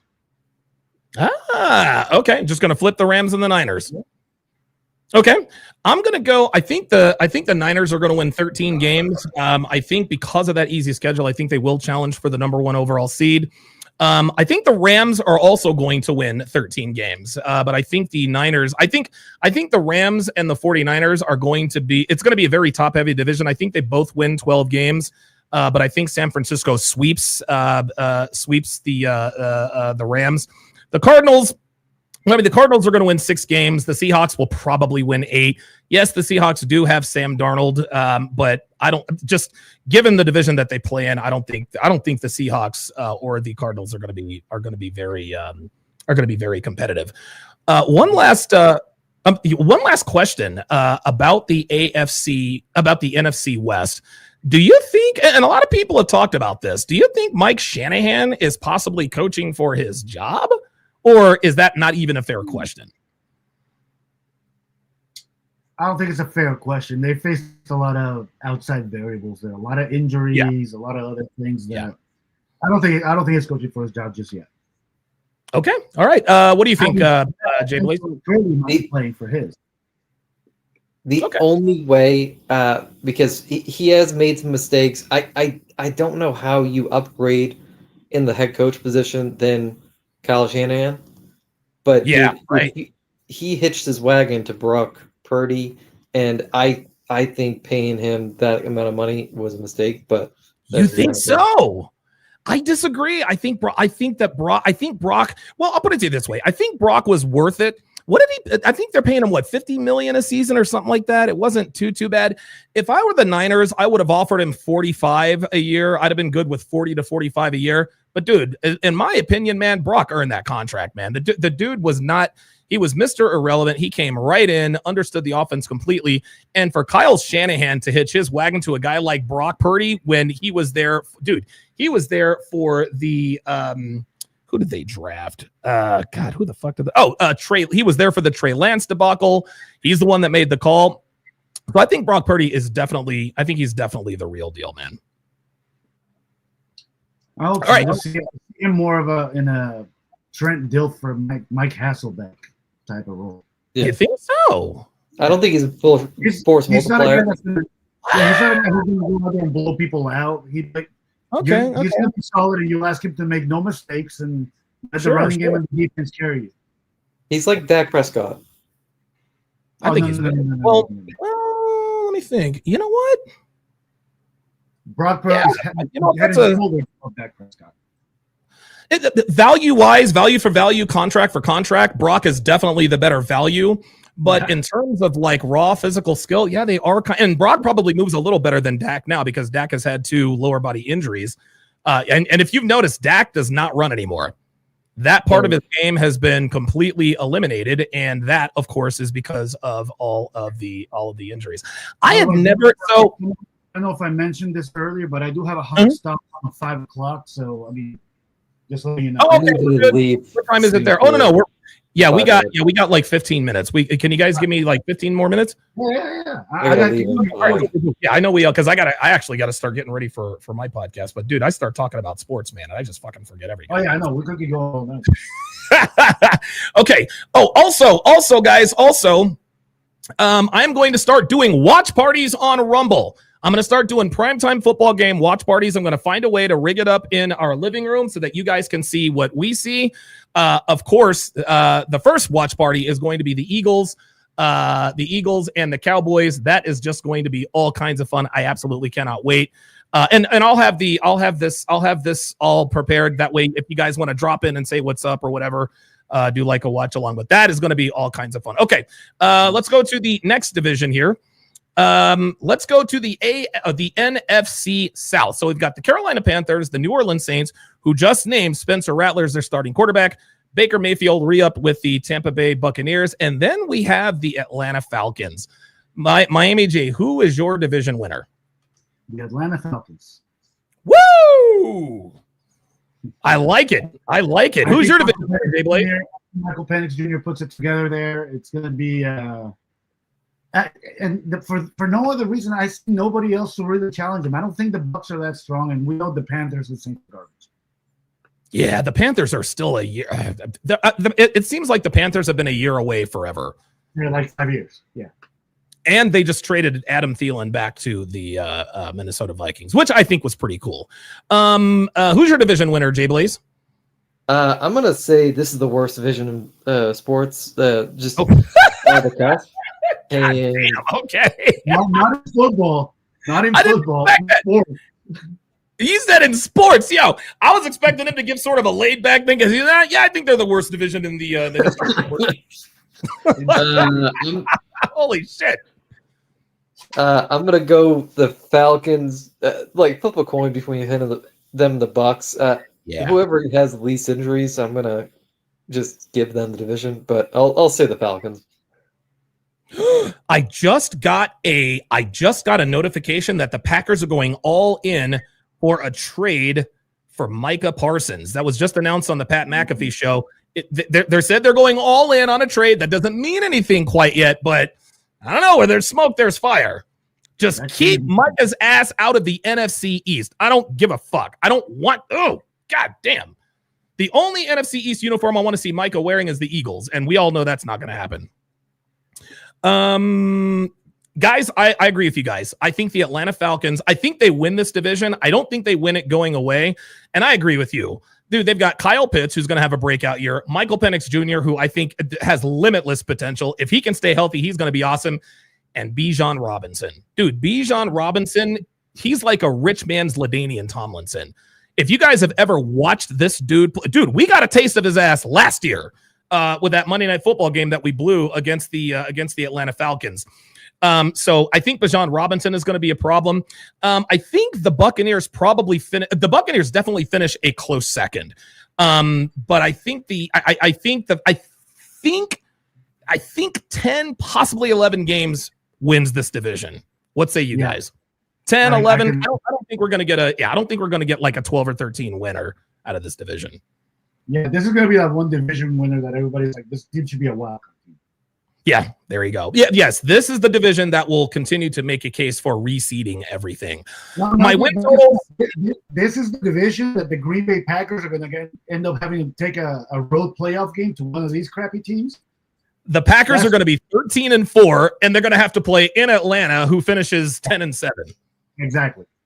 Now, that did happen once before back in 2010 with Beastquake. If you guys remember, the Seattle Seahawks were 7-9, but they won the NFC West. The 12-4 New Orleans Saints had to go all the way to Seattle. And, of course, Marshawn Lynch and Beastquake and all that happened. But this is 2025. That shit ain't happening. That was 15 fucking years ago. My win totals, I'm going to go. The Falcons are going to win 10. The Buccaneers will probably win 10, definitely 9. If they'll probably win a tiebreaker. The Panthers are going to win 3 games. The Saints are probably going to win 5 games. Yeah, I can see that. Yeah. Okay, let us move. No, go ahead. Go ahead, JBlaze. I agree. I almost think 9 wins the division. You think? Yeah. It might be that type of division. It might be that bad. This is the worst division in the history of organized professional sports ever. So we also have to. This next division is a very, very intriguing division, and that is the NFC North, who was for a short time the best division in football. I remember after like week 7, every team had won at least 4 games. Chicago was down in the cellar. Obviously, we've got Ben Johnson. He's the new head man in Chicago. The Bears went all in on free agency. They did it the right way. They let Keenan Allen go, but they beefed up that offensive line. Oh God, I just had the names in my head. Joe Tuaney came over from the Chiefs, and then his last name starts with the D. Obviously, we have Jordan Love and the Green Bay Packers, the Detroit Lions, the defending division champs from last year, and of course the Minnesota Vikings. So JBlaze, who wins the NFC North and why? So I'm gonna just call this the division of the unproven. Dean Campbell has not been proven without Ben Johnson, who I think was the best coordinator last season. That's right. You have unproven Caleb Williams. You have no, that was not a Freudian slip, by the way, guys. you have the Vikings unproven quarterback because they just they threw Sam away. And the Packers, I still am not sold on Jordan Love. Really? He had like those tremendous last games of 2 years ago. Yes, the last 7 games, he lit up the world.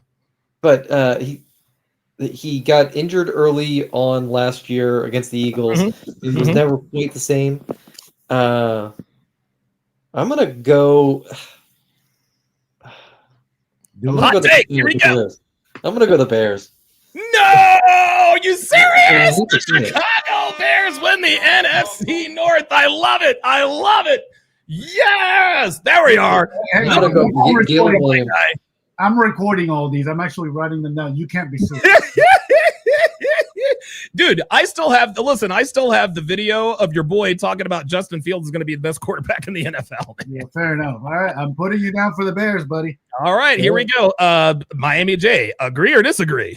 I think it goes without saying that I disagree. I think the Lions probably have enough consistency and enough continuity in that team and in that locker room to keep it going. I see them winning 14 games and running away with it. I think the Packers win 12. They're a couple games behind, but I don't think anybody catches the Lions. Okay, very good. Yeah, I agree with you, Joel. I think the Lions win this division, but I don't think they win it going away. Never forget, I think the Lions are going to take a significant step back. And the reason I say that is because, like the Eagles back in 2022, after the Super Bowl appearance, we lost both of our coordinators. We lost Shane Steichen and Jonathan Gannon. Shane Steichen obviously is in Indianapolis. Jonathan Gannon is in Arizona. And of course, we all remember what happened then. We started out 10-1.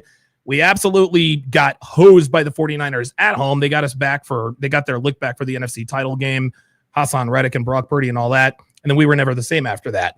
So I think that in large part, and keep in mind also keep in mind they lost two of their offensive linemen, one in a trade. Drew Dahlman, that was the guy in Chicago. That's his name, Drew Dahlman. One to a trade and free agency, and the other one to retirement. So 40% of their offensive line is going to be different.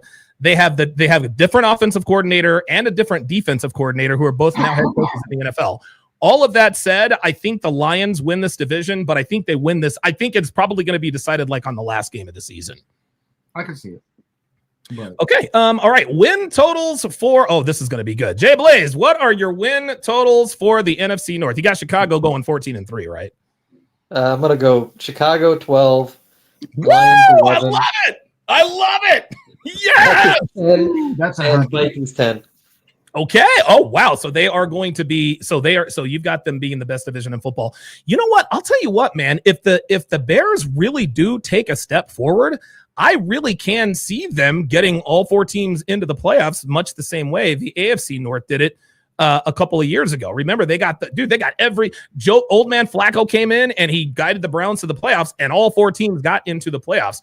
I definitely think that is a possibility. Joel, what are your win totals for the NFC North? I'll go 14, 12, 7, and 5. Wow. So 14. So I'm going to go 14 Lions, 12 Packers, 11 Chicago, and 5. We'll give the Vikings 9 or 10, and we'll give Chicago 3, 4. Maybe. I'm on an island. JBlaze is on an island all by if the Bears are away with our reward picks, you better be picking Caleb Williams for your something. Comeback player of the year, possibly? Something. I don't know. Something. Yeah, Caleb. In the back, person of the year? I don't know. Comeback Sean Payton, man of the year. There you go. Sean Payton, man of the year. Oh, yeah, where I was. You guys are fucking crazy.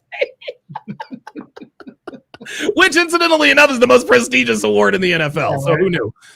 I think the Lions win 12. I think the Packers probably also win 11-12. I think Chicago wins 10 games this season. I think Chicago gets into the playoffs. I really, really do. I'm not going to say they're going to win the division, but I think Chicago wins 10 games, and I think they make a playoff appearance. You guys are putting too much on Caleb Williams. Hey, look, I think everyone, including Caleb Williams, knows it's put up or shut up, man. Because here's the thing. When we talk quarterbacks, like number 1 overall picks and top 5 picks, generally speaking, if that guy is going to be starting his rookie year, we generally give these quarterbacks until Thanksgiving in their second year, right? CJ Stroud, we know he's a gangster, right? He's been to the playoffs both times. We know he's going to be fine. The Texans, if they were smart, actually, if the Texans were smart, they'd pay him early. They'd pay him after this season. Yeah. Matter of fact, if I'm Houston, I would probably offer him a contract extension now. Anyway, but we give them until Thanksgiving the next year. This is it. These first 4 to 5 weeks for Caleb Williams, like, this is it, man. Like, are you going to make it or not? I think we all know Drake May is definitely the guy in New England. We don't know if it's Caleb Williams. And I think Caleb Williams is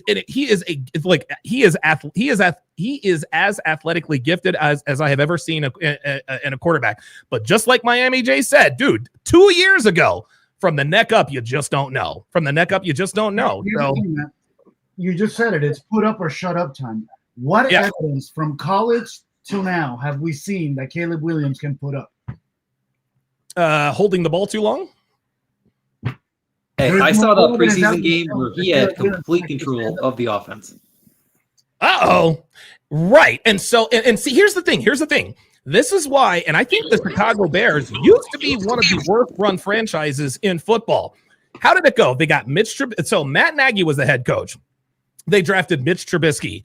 That didn't work. So they fired Matt Nagy and they bring in who did they bring in after Matt Nagy? They brought Matt Eberflus. Yeah. Right? They bring in they get rid of Matt they hire Matt Eberflus. Then they get rid of Mitch Trubisky and then they drafted Caleb Williams.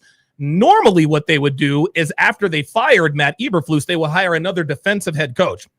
They didn't do that this time. They hired Ben Johnson, the best offensive coordinator. Well, one of the best offensive coordinators in football. So yeah, I think the Bears are going to go 7-10 or 10-7. There's no more excuses for Caleb Williams, man. You got weapons, you got a defense, you've got an offensive line, you've got an offensive genius at head coach. Like, brah, at some point, Caleb's going to have to be like, hey, man, it's time to go. So I think he could possibly do it, but I think the Bears make the playoffs. If they don't make the playoffs, if they have a bad year, man, I think we need to start using the B word with Caleb. Mm-hmm. Okay. All right. And last but certainly not least, it's everybody's favorite division. That is, of course, the NFC East. Obviously, the NFC East comprises of your defending Super Bowl champion, the Philadelphia Eagles, who we absolutely dump trucked. And by the way, the Eagles have been instrumental in stopping 2 3-peats. We did it once against New England and once against Kansas City. All right, who is your division winner and why? Can I give my division winner and picks because I need to go? Good. I'm gonna go Redskins division winner. I will go Redskins 12 wins, Eagles 11 wins, Cowboys 6 wins. I hate how they're constructed. And whenever Jackson Dart gets into the Giants, I think they go on a run. So I'm going to go 8 wins for the Giants. Okay. All right. Very good. Thanks for stopping in, JBlaze. We'll talk to you, brother. Blaze, all right, later. Blaze, text me your award predictions, player of the year, all that stuff. All right. Yes. So he's got the Redskins winning that division, and that's not crazy. What do you? What say you? I got the same. I got the Redskins winning very, very closely over the Eagles. Yeah. This is probably going to be sacrosanct. But if I remove in my opinion, the Eagles should win this division. They are clearly I think they're the best team in the AFC. But I got to tell you, man, Washington is no fucking joke. It would not surprise me if Washington were to win this division. I'm going to pick the Eagles, but we're not going to run away with this division like we did last time. And if it ain't Philadelphia, it's definitely going to be Washington. Yeah. So my win totals, I think the Eagles are going to have to win 13 games. I think the Redskins also win 13 games, and whoever wins that week 17 matchup, because they play each other, the Redskins and Eagles, they play each other twice the last 3 weeks of the season. That is when that division is going to be decided. And so whoever gets the better of each other in that series, that's going to be your division winner. I think the Cowboys win 5 games. I think the Giants win 8 to 9 games. I think Jackson Dart is absolutely the real deal in New York. I've seen enough. Yeah, I agree. Dart was definitely the right pick, well over Shedeur Sanders. Yes. I will say, I think the Redskins win the division, but I wouldn't be surprised at all if the Eagles did. I do think the number 1 seed comes out of this division. Woo! They're going to be Washington or Philly. Yeah, I think Washington or Philly will be the number 1 seed. Cowboys, I have no faith in them at all. I don't think they win 5-6 games, maybe. No, not a chance. They're going to take the L on. They're definitely going to take the L. I think New York is a wild card, and I don't mean that in the sense of a wild card team that making the playoffs. I just don't think we know much about what the hell's going on down there. I think they're going to be better. I think New York is going to be better than people think. Yeah, they'll be better than last year for sure, but we don't know how much better.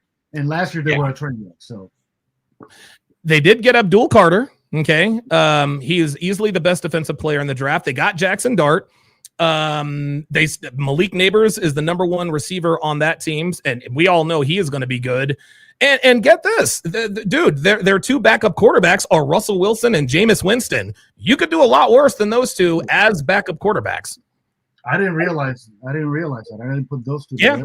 Yeah, Jackson Dart might have a very good situation over there. I think he's got a very, very good situation. He doesn't have to worry about anybody breathing down his neck. Like, dude, like you're the first round pick. The job eventually is going to be yours. He can go out there and cut it loose, man. Oh, and also they got the running back, the white kid out of Arizona State, Cam Scatterbo. He's also a really, really, really watch out for that dude. He is really good. You're kind of selling me on the Giants now. Yeah, man. I don't think the Giants are not gonna. They're not gonna sneak up. Well, they could sneak up on a few people, but they are going to be better than people think. Yeah, I agree. I can agree with that. Yeah. I can't wait till they come to Philly because we're absolutely gonna tar and feather those boys. That's just all there is to it. Okay, let us go to our postseason awards, postseason preseason predictions. What is the first one on the board? All right, first one we got. Well, let's work our way up to MVP. Okay, let's start with Coach of the Year. Coach of the Year. So what I'm going to do, I'm going to put up all NFL 30. All NFL. I'm going to put up all 32 NFL teams. All 32 NFL teams. That way we can sort of get a. Here we go. By the way, I already made all my picks. So say what now? All my picks are already written down, so I'm not changing. Oh, perfect. Okay. All right. So you've already. So you actually did the homework this time around. I did do the homework. All right. Let me pull this up here. Bill George has really tough Giants schedule. Absolutely. Okay, there it is. And by the way, the Eagles have the number 4. The strength of schedule is number 4. Bring it the fuck on. I like that we have a tough schedule, man. Yeah. I like that we have a tough schedule. Okay. What's that? I said I haven't looked at the strength of schedule this year. Yeah, the strength of schedule for the Eagles is I think we play like 9 primetime games. Okay. So first one is going to be Coach of the Year. Who is your Coach of the Year? I got Sean Payton in Denver. Oh shit, man. I know you like that. Dude. That's a really shit, man. That's a really, really, really, really good one. Do you think Nick Sirianni will ever win Coach of the Year? No. I don't think he will. No, and I don't say that because he's not a good coach. I'm saying that to me, I think to win Coach of the Year, you got to take a team that had no expectations or very low expectations and hella over. There you go. Nick Sirianni, you can't do that with the Eagles unless you go undefeated. That's the only way he wins Coach of the Year is if we go undefeated. Now that's and even still, the press hates Nick Sirianni, which is fine. For some reason, I don't get it, but whatever. By the way, so I'm looking at the strength of schedule chart for the first time here. Yeah, Atlanta's sitting pretty. Where are they at? I know San Fran is number 32. Fourth easiest in the league. New England too. They might win 12 games, brah. New England too, second easiest. New England second. Yeah, dude, watch out for the Patriots, man. Dude, the Patriots are loaded and they have a shit ton of salary. Oh my God, dude, watch out for New England, man. They're going to be really good. Speaking of, all of that said, I think next year, the NFL Coach of the Year is going to be Mike Vrabel. I think Mike Vrabel is going to win Coach of the Year. because he's going to have a second-year quarterback. He's got a really, really young team. He just got out of that situation with Tennessee. And by the way, Mike Vrabel, he got absolutely hosed in Tennessee. His stupid-ass GM picked up the phone when Howie Roseman called him, knowing that's exactly what you don't do. If Howie Roseman is calling you, don't answer the fucking phone. 2.5 hours later, we got A.J. Brown. The very next season, A.J. Brown scores 3 touchdowns against the Titans, and their GM was summarily fired. So my coach of the year next year is going to be Mike Vrabel. We've got another one. Somebody says Jim Harbaugh for the Chargers. That's a good shout. That's a good shout for sure. Okay, and who's next? Next, we got, let's do comeback player of the year. I'll go first, I guess. I got Aiden Hutchinson out of Detroit. Oh, yeah, that's done. I think that's an easy one, right? Yeah, that really is an easy one. Yeah. Right. He'll win comeback player of the year. Do that same here. All right, defensive rookie of the year. You go first. I'm gonna go Abdul Carter for the Giants, man. He was they're calling him like another Micah Parsons type of person. He's gonna be an unbelievable edge rusher. And this is the crappy part about dominating your division all these years in a row, is that eventually other teams are going to get better. Dude, the Giants are better, the Redskins are better, and the Giants, the Redskins, and just the Giants and the Redskins are better, not the Cowboys. But yeah, man, I think Abdul Carter is going to he's going to win. I think he's going to win Defensive Rookie of the Year. Bill George says he's no Lawrence Taylor. Did you hear about that? How Abdul Carter called up Lawrence Taylor and asked to wear his number. He actually asked Lawrence Taylor to wear the number 56, and Lawrence Taylor said, "Nope. You don't do that to a retired number." Bro. No. Sorry, no. What the hell was he thinking? Like, look, bro, you're good. You ain't that goddamn good. I got Abdul Carter. I will give a shout to Malachi Starks out in Baltimore. I think Malachi Starks. Yes, that's right. He came to the Eagles. Yep, I think he might have a. Wait, he's with the Eagles? Wait a minute. Wait, I'm getting mixed up. No, he's not. Malachi Starks is a Baltimore Raven. Am I off my rocker here? No, you're right. Oh my God, dude. I did not know he went to the fucking Ravens. Yeah. Bro, he's out there with Marlon Humphrey and Kyle. Oh man, I forgot. Oof. Yeah, he might have a scary good season. Yeah, that's gonna be, dude. You know what, man? Malachi Starks might be like Mm-hmm. Okay, let's see. So I guess what's next is the offensive rookie of the year. Correct. I got Ashton Genty. I think that's an easy pick. Ashton Genty is a good one. It's either going to be him or Cam Ward, and I think you're probably right. I think Ashton Genty is going to win offensive rookie of the year. That'll be now Brock Bowers should have won offensive rookie of the year last year. Agreed. So that would have been 2 in a row. But yeah, I'll go with Ashton Genty. He was, dude. Like did you see him run over Diamador Lenore in the preseason game? I did. That was sick, bro. He lowered his shoulder. Diamador said, "Yeah, Okay. Marion Hampton. I think he has an outside shot. That's a good one. I love rookie running backs and rookie tight ends, man. Those are the 2 easiest positions to come into the NFL and play. Yes, and I think this year the running backs are overloaded with talent. So I agree, dude. I spot on agree. I think running back and tight end, those are the positions on the field. Running back, tight end, and as well as offensive linemen. I think those are the positions, and actually defensive linemen as well. I think those are the 4. Yeah, those are the 4 positions where you get the quickest return on investment. Yep, agreed, 100%. Okay, who is your now? Lorenzo says Emeka Egbuka for offensive rookie of the year. That's another good choice. He's going to be really good. Notice none of us have taken Travis Hunter for anything yet. No, not yet. And I think the reason, well, let's talk about that real quick. I was actually talking to Devin about this today. Mm-hmm. If I were Liam Cohen, here's how I would do it with Travis Hunter.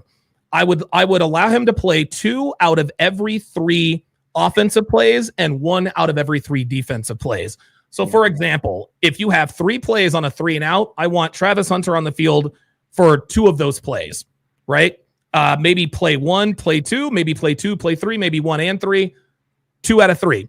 On defense, I think he should be like a defensive, like a nickelback, like on 3rd and long or something like that. Be like a nickel or a dime or something like that. That way, he doesn't get worn. He can't play both sides of the football, man. Like this ain't the problem.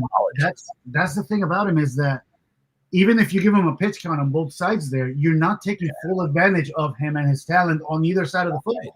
So, I mean, and also consider this: Shohei Ohtani can play every damn play, but yeah, literally, it's a little bit different. We got to see how that's going to work because we've never really seen a two-way player in the NFL. We haven't seen an effective two-way player, not in the modern NFL anyway. So no, yeah, and keep this in mind. Keep this in mind. Film studies, it's got to be twice as long because now you're looking at the other team's offense and their defense. So what's that look like? Right. Wow. I think if Travis Hunter, now, if I were Liam Cohen, I would make Travis Hunter a full-time corner. I think Travis Hunter is better defensively than he is offensively, but, you can never say no to points. I would too, and then bring him in on like 3rd and long and just tell him go long. Yeah, there you go, because he's one of the fastest players in the league right now. We don't need to practice that. No, hell no. Yeah, run a 999 streak or whatever it was on Madden 92. No, defense. Okay, defensive player of the year, I'm going Aiden Hutchinson. Really? Yep, because he was on his way to being the defensive player of the year before he snapped his leg in Dallas. So I think he wins 2 of these awards. I think not only this, check this out. I think Aiden Hutchinson wins a triple crown of sorts. I think he wins defensive player of the year. I think he wins comeback player of the year. And I think he wins the Walter Payton Man of the Year award.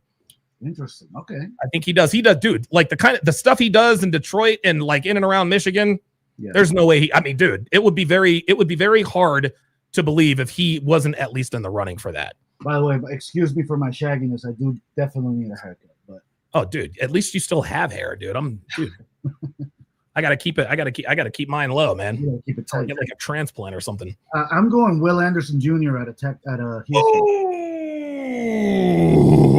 Oh, that's a good one. Oh, that's a fuck because he's got Daniil Hunter on the other side too, right? Oh, yeah, that's a really good. I like him for a good 13, 14 sacks this year. Yeah. Oh, you know what, man? Man, that's a really, really, really, really good one. I'll stick with Hutchinson, but if he doesn't win it, Will Anderson's definitely going to win it. Wow, that's a really good pick. That's a good one. Okay. To offensive player of the year. Let's say that one more time. Offensive player of the year. Oh, offensive. Let's see. Offensive player of the year. So Saquon won it last year. Mm-hmm. I think the offensive player. You know what? I think Lamar Jackson is going to win Offensive Player of the Year. I think he's going to win Offensive Player of the Year.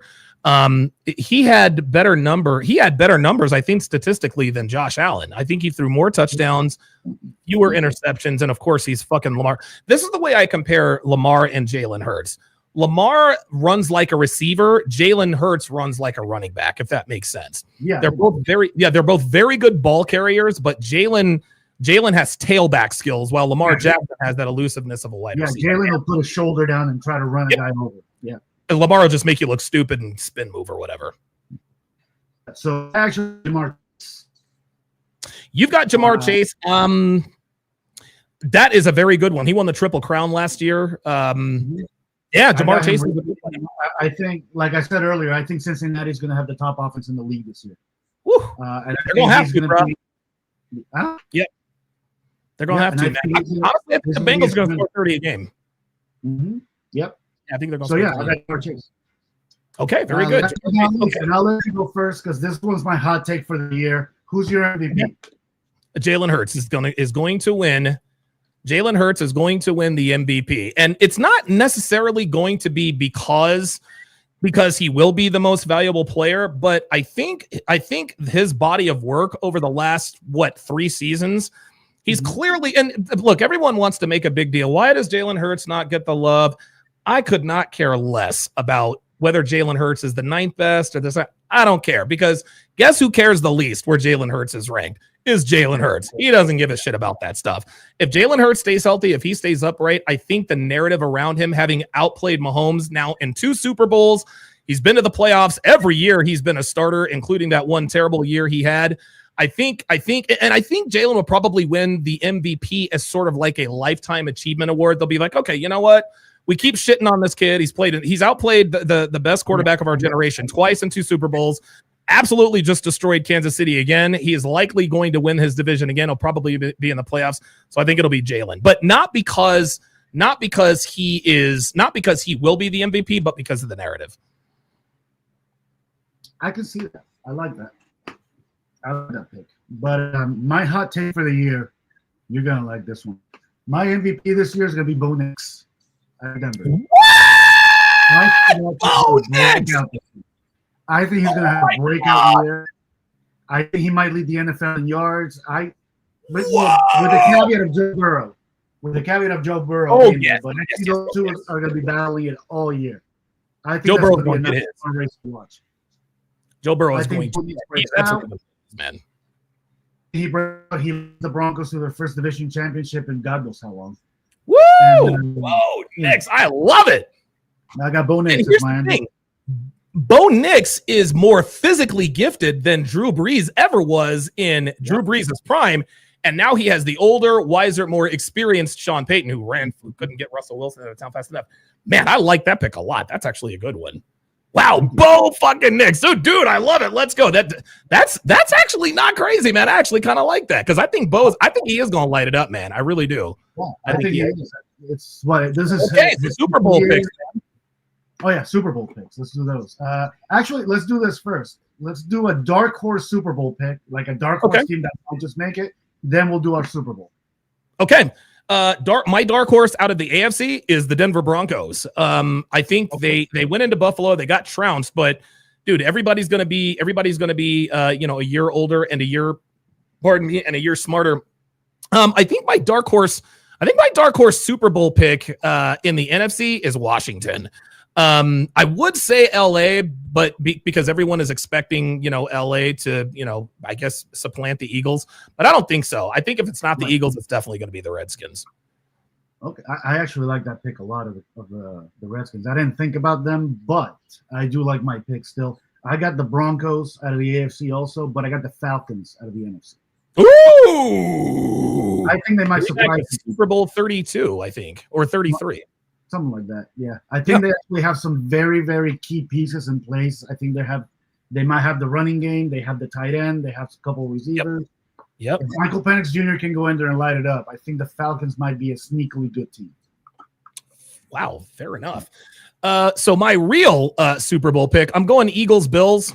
I don't really, and here's the thing. Who over who? Who wins?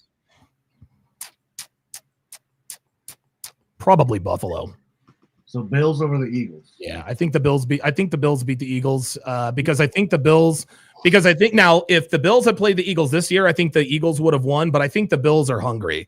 If they find a way to conquer Mount Mahomes, it's almost like back in 2004 when the Yankees and the Red Sox played in the American League Championship Series, where the Red Sox were down 0-3 and they came back to beat the Yankees for the first time ever.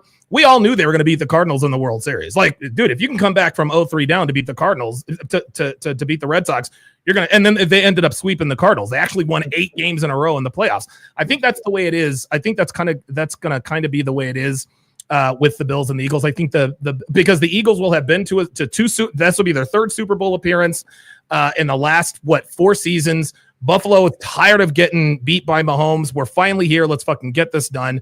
So I think the Bills will be the hungrier team. All right. So you got the Bills over the Eagles. Mm-hmm. All right. I got the Lions over the Bills. Wow. The Lions over the Bills. How about that? I don't think the Bills get over the hump of never having won one, but I kept trying to think to myself, who in the AFC can challenge Buffalo? And I don't see anybody that can go in January into Buffalo in 2 feet of snow with a defense and a running game good enough to beat them. The only team conceivably that could possibly do that is Baltimore. Yeah, Baltimore, maybe. But I don't think they're strong enough this year. No, they got Malachi Starks. Yeah, don't get me wrong. It's going to be a good defense. They're going to be a good playoff team, but I don't. Yeah. That makes I like that. I don't think they're going to be good enough to overcome the conditions in a January night Buffalo night game. And that crowd is absolutely. You know what? You're right, man. I'm looking at the teams. I don't really see. I can't. The only team I can see that could maybe push the Bills is possibly Baltimore, and they're not going to play unless they're in the playoffs. Yeah, So the only way that I see right now, mind you, it's way too early. The only way Buffalo doesn't reach the Super Bowl is if they're not the number 1 seed. So you think Buffalo, if the playoffs go through Buffalo in January, they'll get it. Real advantage, forget it. Okay. Yeah, I think the Bills get the number 1. I think they definitely get the number 1 seed in the AFC. I think the Ravens are probably going to get the 2 seed. So if there is an AFC title game, it would have to be Buffalo at home versus Baltimore. That'll be a fantastic game, by the way. Holy shit, what a game that would be. But I agree with you. I give Buffalo the edge because they're at home. Yeah. I think, look, the Final Four in the AFC is going to be crazy. It's going to be Buffalo, the Ravens, maybe probably the Bengals, and throw the Texans in there. Maybe Denver. Oh, yeah, the Texans. Yeah. All cold weather places except the Texans. But Denver, Cincinnati, Baltimore, and Buffalo, a ton of snow. Cold weather teams always do better in the playoffs, man. Yeah. Always do better. Dude, the Eagles were a cold weather team because dude, playing in fucking Philadelphia in January. Oh God, yeah. Anyway, but here's the thing: Buffalo has the 2 added advantages of the crowd. That I don't think, honestly, anybody can match that fan base in Buffalo. No way. And 2, the snow. You get a little bit of snow over there, it piles on. Changes everything, yeah. And it changes everything. And Buffalo loves playing in those conditions. Yes, they do. And they got Joey Bosa.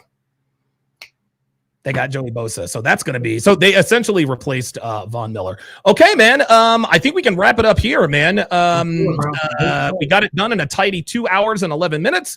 You are now at your 5 o'clock hard stop. Guys, thank you very much for tuning in to the Chop Block Sports Talk. We will be live streaming the fantasy draft.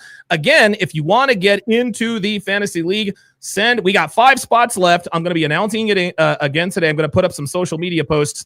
Email mia305.j@gmail.com. Make sure you put TSR Fantasy League in all caps in the subject line, and Miami J will get you into that league. The next 5 that email me are the 5 that are getting in. That's it. It's the next 5. The next 5. We don't play. We don't discriminate. We don't play. No, we do not discriminate. We don't discriminate. All right. Listen, dude, thanks for giving us 2 hours of your time, Miami J, and we'll see you on the next one, brother. Looking forward to the rest of the season, bro.